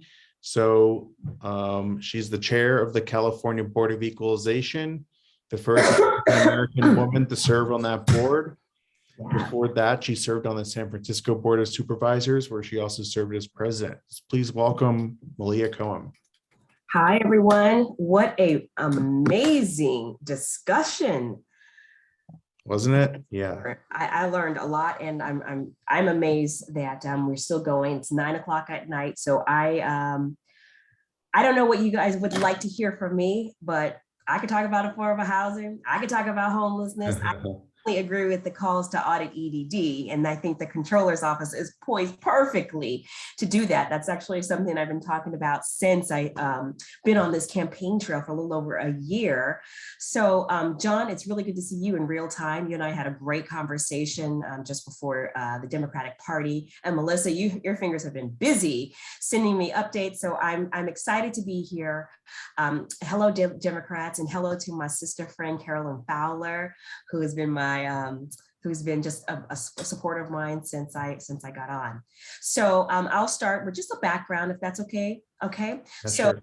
Good evening. As you heard, my name is Malia Cohen. I am your neighbor up north. I'm here in San Francisco. I'm in my home in the southeast of the city. I represented the southeast neighborhoods on the San Francisco Board of Supervisors for 8 years, and I loved it. I did everything that you guys are describing and hearing today. I worked on land use issues. I worked on planning issues. I represented 4 of the city's 5 largest public housing units. When we're talking about open space and planning, I've built parks and have addressed the Superfund site. There is a PG&E power plant that we shut down several years ago. So there's environmental issues. I mean, this has really been a great place to grow up, but also to grow up professionally, because the microcosm right here in the San Francisco Bay Area is definitely reflects what's happening across the entire state. When we're talking about homelessness, we're talking about trash, we're talking about litter, we're talking about increasing costs of living. I mean, you name it. We are also dealing with that too.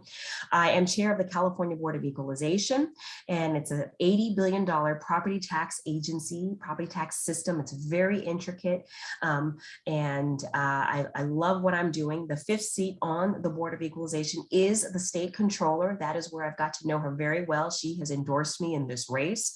As the sitting chair of the Board of Equalization, I also sit on the Franchise Tax Board, and the Franchise Tax Board is important because they bring in the #1 revenue stream, and that is personal income taxes. So I'm proud to say that I have purview over these 2 important functions that oversee the 2 main revenue streams for the main part of government, state government. And as you know, I've been endorsed by the California Democratic Party. I just recently got endorsed by the California Labor Federation. And there are a whole host of other elected officials that have made endorsements and that are supporting me in this race. When elected, I'll be among the state's first working moms to serve as the chief fiscal officer for the state. And I say that to you, Melissa, because I saw a little one walking around in your background.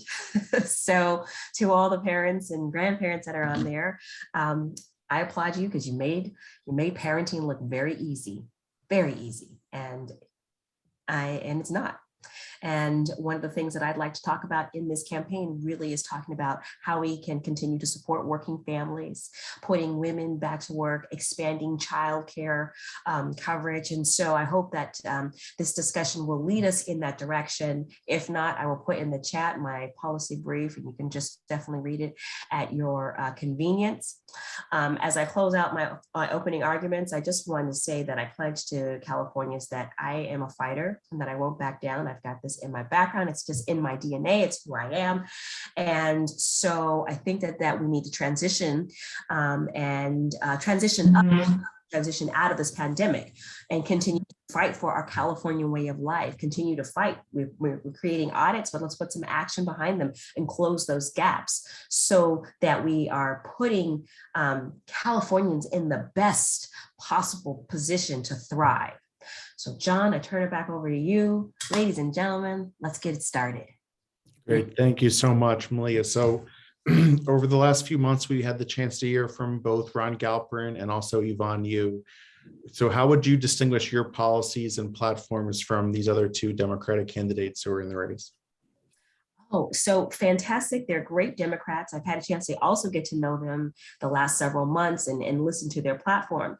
And one of the things that I'm listening, when I'm hearing critically is that they do 1 or 2 things very, very well. And I think that is very good for the space that they operate in. And Yvonne is fantastic and developing personal wealth. Personally, I'd love for her to manage my own personal finances. And then Ron has done a good job of bringing transparency to LA and to illuminating the numbers and the data that they have.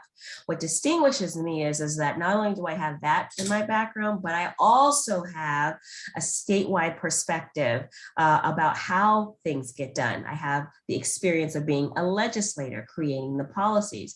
I have the endorsements and the relationships, not only within the party, but also on the legislative front, meaning that I've been endorsed by the Legislative Women's Caucus, by the African American Caucus as well. The other thing that I believe brings distinction and that is an important element of the job is being an environmentalist, being environmentally sound, conscious, and also established and not backing down. We know that climate change is real and that we need fierce advocates to stand up, quite honestly, from private interests that are looking to continue to create desalination plants. When I think about LA, when I think about the onshore drilling and the offshore drilling that happens, particularly further down in Santa Barbara, I mean, there's just a lot of work that I think that neither one of the candidates actually talk about. And I have an established track record and being careful attention to being a good steward to the environment. The controller sits on the State Lands Commission, and that is an important environmental policy agency that really governs our shore and our natural resources and protecting them in particular. So this is something and that I don't have to get up to speed on, that I will continue to work on. The other thing is paying attention to the ports. The maritime business is alive and it's thriving. It employs people. There are discussions around, do we build housing around these ports? I understand the land use and issues. There's a port right here to the north of me that is in my district, and I've worked on creating jobs, which is why I've earned the endorsement just recently at the ILWU, that's the longshoremen. So I think that those are probably three areas that critically distinguishes me from the other folks in this race. And I just love it. I love public service. This is exactly what I'm called to do. I understand the facts and the figures.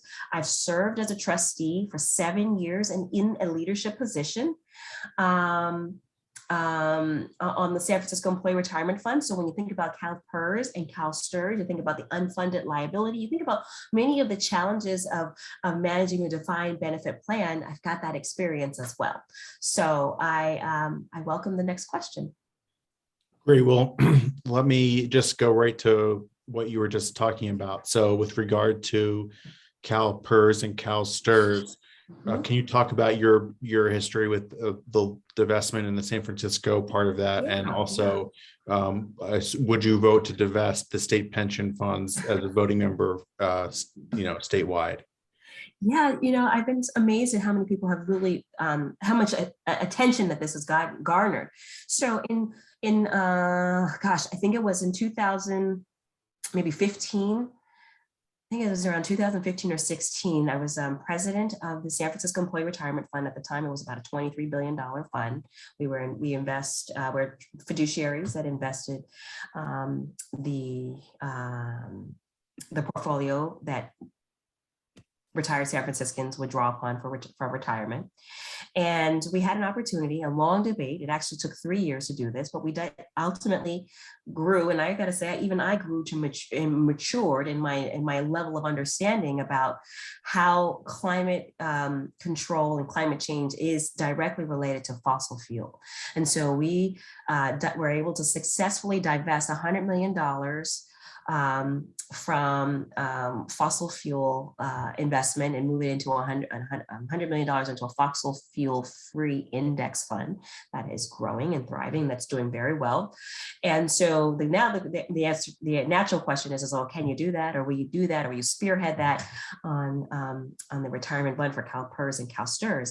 And the answer is yes. And it's in my heart. I've had the experience to do it. However, I do need to get into the seat and get in the position and kind of get under the hood, so that we are making a prudent decision, that we are paying attention. I don't know where or what the process has been. There's usually an escalation process. You can vote by proxy, you can send letters. So I don't really know where the management team the investment committee has brought the discussion. So, but it's very well reported that I am where I stand on the issue. I think that we need to be more environmentally and socially conscious on where we invest our money. With that said, I do believe that we do need to divest from Russia. We, the state of California, as well as San Francisco, does have a history of divesting and having a social conscience to the divestment. I'm thinking about Darfur, I'm thinking about the apartheid in South Africa.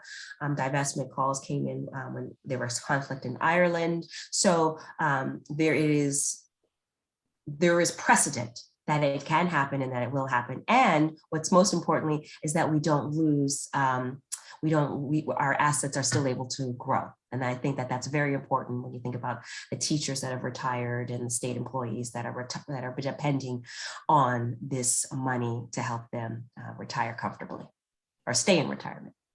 Sure. So aside from divestment, what other ways can you use your authority as controller to address the climate emergency?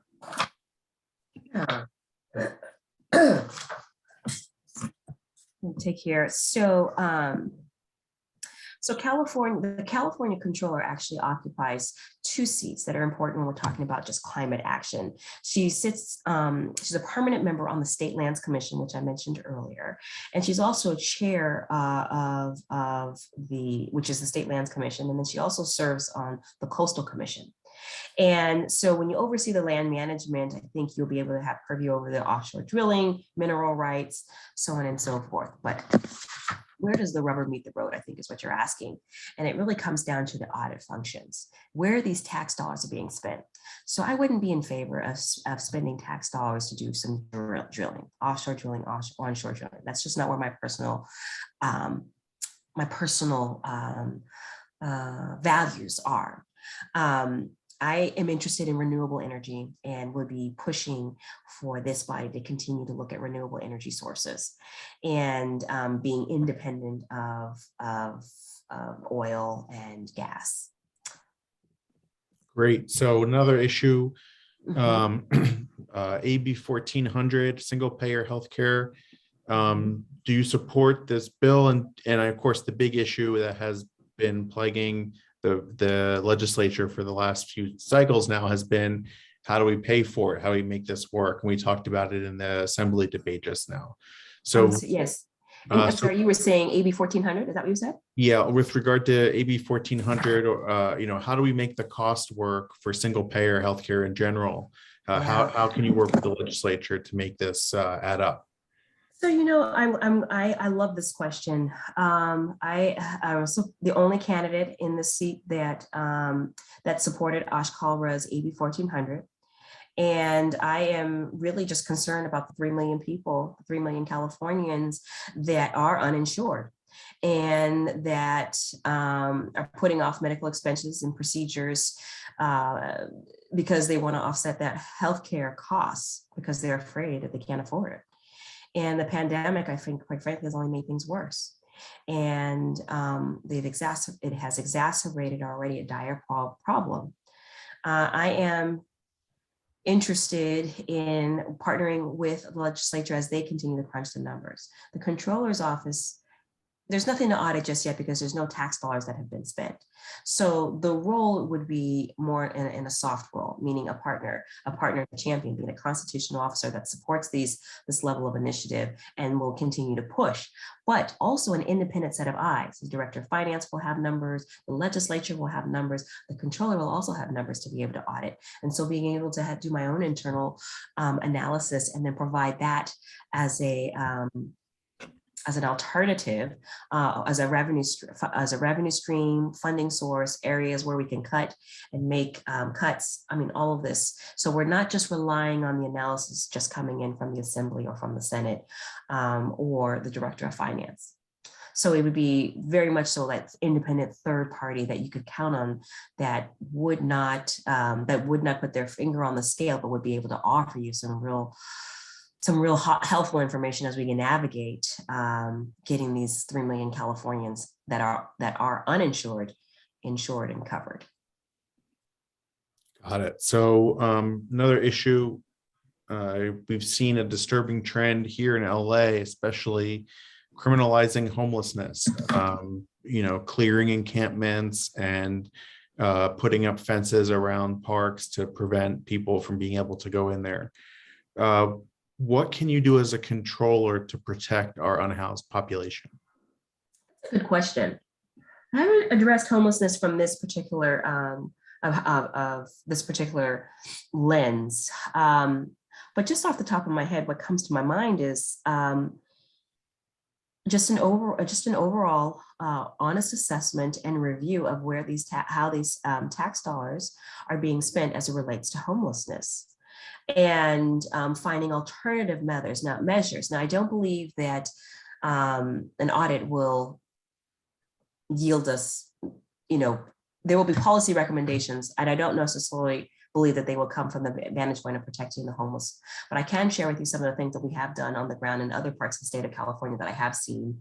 Certainly in the Bay Area, we have found space to allow folks that are housed in their car where they can safely park, where we've erected hand washing stations, particularly during COVID, bathrooms, areas. We have an RV park where we have the city has paid for slots for people to park in so that they can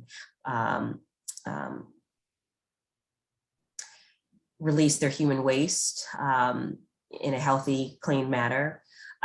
We have taken up SROs and hotel rooms and have housed our homeless folks in our homeless population. And then also taking it a step further, putting wraparound services around them, being able to allow that their dogs and their pets be able to be with them in the shelter conditions, making sure that we're connecting seniors, particularly those that have military service, to their benefits, to their VA benefits if they have them. So providing an element of mental health with our service responders, no longer criminalizing homelessness, meaning that if there's a homeless psychotic break that's happening, that we're no longer sending law enforcement officers to address this, but actually sending crisis response team members to help. And so that is actually, I'm a former police commissioner, president of this body, and so that actually has helped with our law enforcement morale, but also helped with the number of law enforcement interactions with the mentally ill, which tends to be a large segment of our homeless population. Yeah, sure. So do you favor a split role on real property taxation with a higher tax possible for commercial and investment properties? That's a good question and a very, very challenging one. And so we're talking about something that is right in my alley on the Board of Equalization. Again, like I said, we deal with property taxes, and I have not taken up a position on it. It's been really neutral at the advice of my counsel, largely because we are seen as the entity that would do the implementation of any legislation that gets passed. And I use Prop 19 as an example. I think Prop 19 was a piece of legislation that changed the way property is transferred from your parent to a child or grandparent to grandchild. And it also has, what it does is have an impact on the base year transfer for taxes. So if you are 55 years old and you're a senior, that you will be able to sell your home, go anywhere in the state of California, and you keep your base year tax. So that, John, it goes specifically to your question about tweaking Prop 13. Now, Prop 13, quite honestly, has been around for over 40 years. Prop 13 was elected, I think, right before I was born. And so we are still we're still feeling the ramifications of Prop 13. And I think that we're also going to feel the ramifications of Prop 19 as well. So I do believe that we need to readjust how property is assessed in the state of California. It does make sense that commercial property, take a critical look at it. What happens right now is that when any kind of property, when you sell your home, you trigger reassessment, and when the new home purchase, the new home buyer will be required to pay the higher value for the property tax. But what happens when it comes to property, when it comes to businesses, because their assured lawyers have put in place that property, think about the Transamerica building, think about buildings in downtown LA, the buildings down in Santa Monica, and they put them in a trust. And so on paper, it never changes hands. Therefore, it's never the trigger for a property reassessment never happens. And the reason why that is alarming is because it actually hurts our public school system. You see, about 35% of all property taxes go into the public school system. So I just want to plant that seed there, because in another conversation, we can talk about public schools that are shutting down. We can talk about the impact that the pandemic has on why public schools are failing. But largely they're failing because this is a huge revenue stream that is impacted. If we don't sell our homes, then we don't get the money. But the most of the money that is captured, we're talking about hundreds of billions of dollars, is in the commercial sector. It's in these commercial downtown businesses. And every now and then they're bought and they're sold, and property taxes is realized through the assessor's office and then collected through the treasurer's office. But if what we see are continuing where these large businesses, these legacy businesses, are never sold, but remember, trustees come and they go, then that's the question. That is the part, I think, of the legislation that does need to be tweaked. And then we also need to go a step further and make sure that when commercial properties are sold, that expense is not passed on to tenants that come into the business. So we don't want to put an undue burden on the small business owner. I heard you earlier talking about the regressive tax, and that's a little bit of a regressive tax in nature. So we need to be very thoughtful and I think very critical. And I think this conversation is another thing that distinguishes me from any of these other candidates in the race. I could totally nerd out and geek out and talk a lot about property taxes in the state of California, but I won't bore you because it is after 9, it is 9:30. So let's keep it moving. But that is a really good question. I think that gives you a good feel of where I am and my feelings about it. Excellent. Thank you so much. Yeah, well, another time we'll get into dig in even deeper, but we'll move on to the next question for now. So I wanted to ask you about, you're the only Black candidate in the race, and if you were elected, you'd be the second Black woman among our constitutional officers, along with Secretary Weber. So what can you... Hold on, John. I got to correct this because I know it's not February. I know this is not Black History Month, but we did just elect or see Judge Ketanji. Yes, amazing. Supreme Court. So let me dip in here. So first, the first African American elected statewide in the state of California was Kamala Harris in 2015, and that was not that long ago. I will be the second Black woman elected statewide since 2015, but only the fifth African American, the fifth African American in California history. There's a distinction. Dr. Shirley Weber has been appointed, and so she's running as an incumbent. But I want you to know that Kamala Harris ran outright for hers, and you might remember Wilson Riles. Do you remember Wilson Riles? He was one of the first African American men elected. And do you remember, one more, what was he? Lieutenant Governor, help me out, Carolyn. Come on, help me with my Black history, California history. It was Wilson Riles and Mervyn Dineley. Mervyn Dineley was elected as Lieutenant Governor for the state of California. So and that was in the 70s. And then fast forward into Kamala 2015, and then Tony Thurmond in 2018 for Superintendent for Public Instruction. So that is what we're dealing with. Then hopefully Malia Cohen in 2022. But another powerful moment is that you need to know that only 17 women out of all 50 states, 17 women have been elected statewide into a statewide position. Currently, 17 in 2022. So I'm gonna let that rest on you. That is sad. That's really, really sad. So it's certainly a motivating contributor to why I run, being just aware about how we need to change the face of leadership. But certainly when I'm stepping into the space, I'm representing LGBT, I'm representing API, I'm representing Latinx, I'm representing every constituent that that lives in the state of California.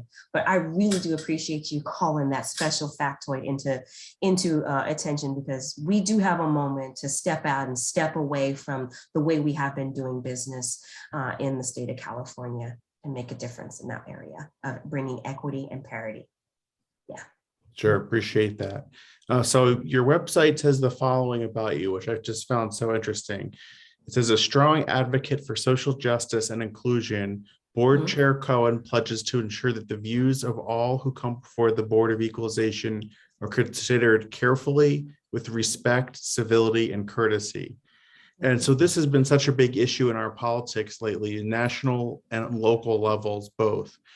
So I'm interested in sort of picking your brain about this. How do you maintain these principles on the Board of Equalization, and you know, how would you do it just as you conduct politics, you know, in general? How do you maintain that?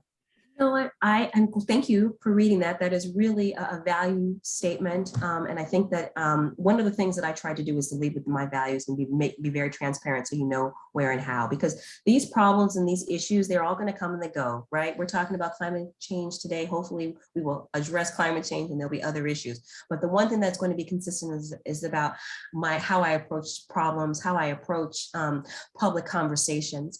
And the way I steer the conversations of the Board of Equalization is taking things that are on a consent agenda off and putting them on the agenda and allowing people to discuss them and be transparent, allowing that there's public comment at the top of the agenda as opposed to at the end, making sure there's public comment maybe after every other agenda item. So this is just something I've done since being on the Board of Supervisors. I did it when it's a point of privilege when you are the chair or the president of a body, being able to have flexibility and just showing people's respect. I mean, you guys, it's a 9:35 in the evening and we're still going hot and heavy on really weighted policy discussions. And I respect your time and your commitment. And so just coming to the table with that level of respect.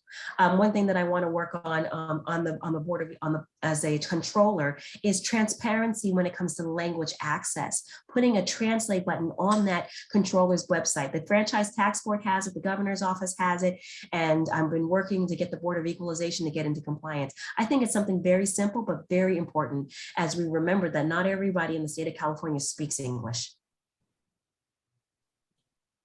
Right. Okay, so I want to let you close here and just kind of give you a thought question to close on, which is we've asked the other candidates the same thing, which is as you put together your progressive agenda, obviously we know that a progressive agenda costs money. And so how do you think about as your role of controller, you know, converting that progressive vision into a balanced budget that allows us to enact so many of our important values? So as controller, I don't have purview over the state budget, but I do.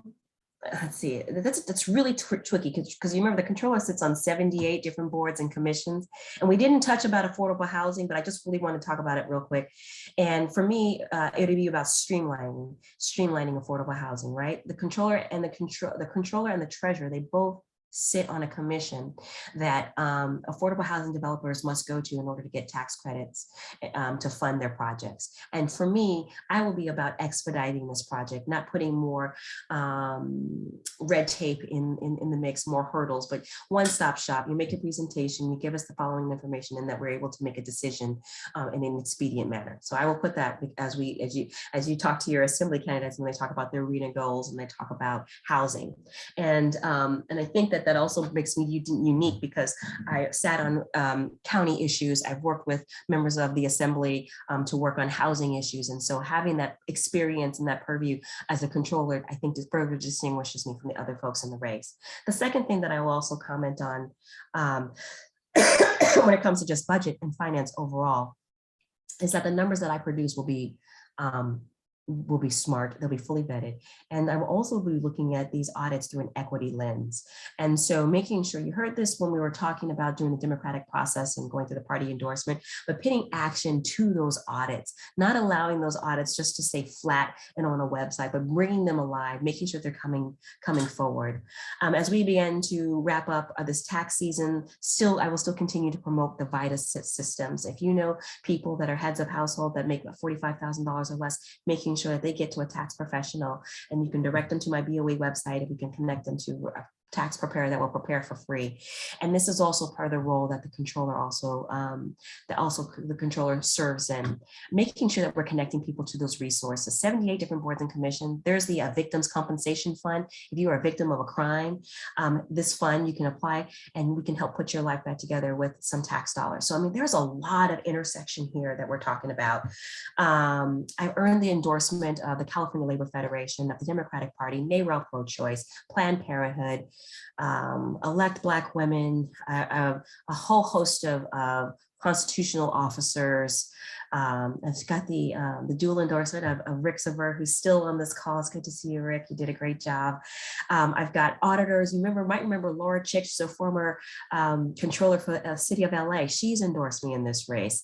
So there's a lot of people that are in the space of just public finance that echo Betty Yee's endorsement. And so she's endorsed, but my job is to further amplify that. And I mean, I've got labor support, the teachers have endorsed, the nurses have endorsed, SEIU has endorsed. And so I think that I'm asking for your support because I believe that we have the strongest pathway forward to victory. Because the cross section that we have built, I represent 10 million people on the Board of Equalization. I represent 23 counties. I've already been on the ballot. I've already earned about 2 million votes that has put me in this position.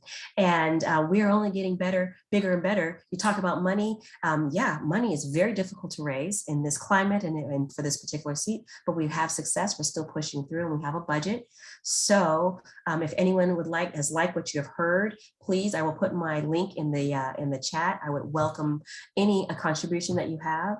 And I will close on that. Thank you. Thank you for your interest. Thank you for your time. Great. Thank you so much. Thank you, Angela. Thank you, for coming. Thank you. Thank you very much. Really appreciate hearing from you. Yeah, thanks for having me. So that's basically a wrap for this meeting. And before we go, just a reminder on some of the announcements from the beginning. We have a fundraiser for District Attorney Gascon on Saturday, 3:00 p.m. We also have our endorsement meeting 2 weeks from tonight, April 27th, right here on Zoom, comfort of your own couch. Like Carolyn laying back, enjoying her comfortable couch. I see that. Everybody sit back, and we're going to have the first hour of that meeting is going to be focused on the judicial candidates. Every Democrat who's running for LA Superior Court will be coming through. Then we'll have a closed door session where we talk about those candidates for judge. Then we'll turn the recording back on and go to our endorsement session. The votes will go out on Election Buddy, like I explained at the beginning. We'll have Senator Allen here for a Q&A. And at the very end, around this time of night, 2 weeks from now, we'll be announcing the results and we'll be celebrating all the big endorsements for all of our candidates. So I'm going to put that in the chat right now. And otherwise, we're adjourned and we look forward to seeing you in 2 weeks.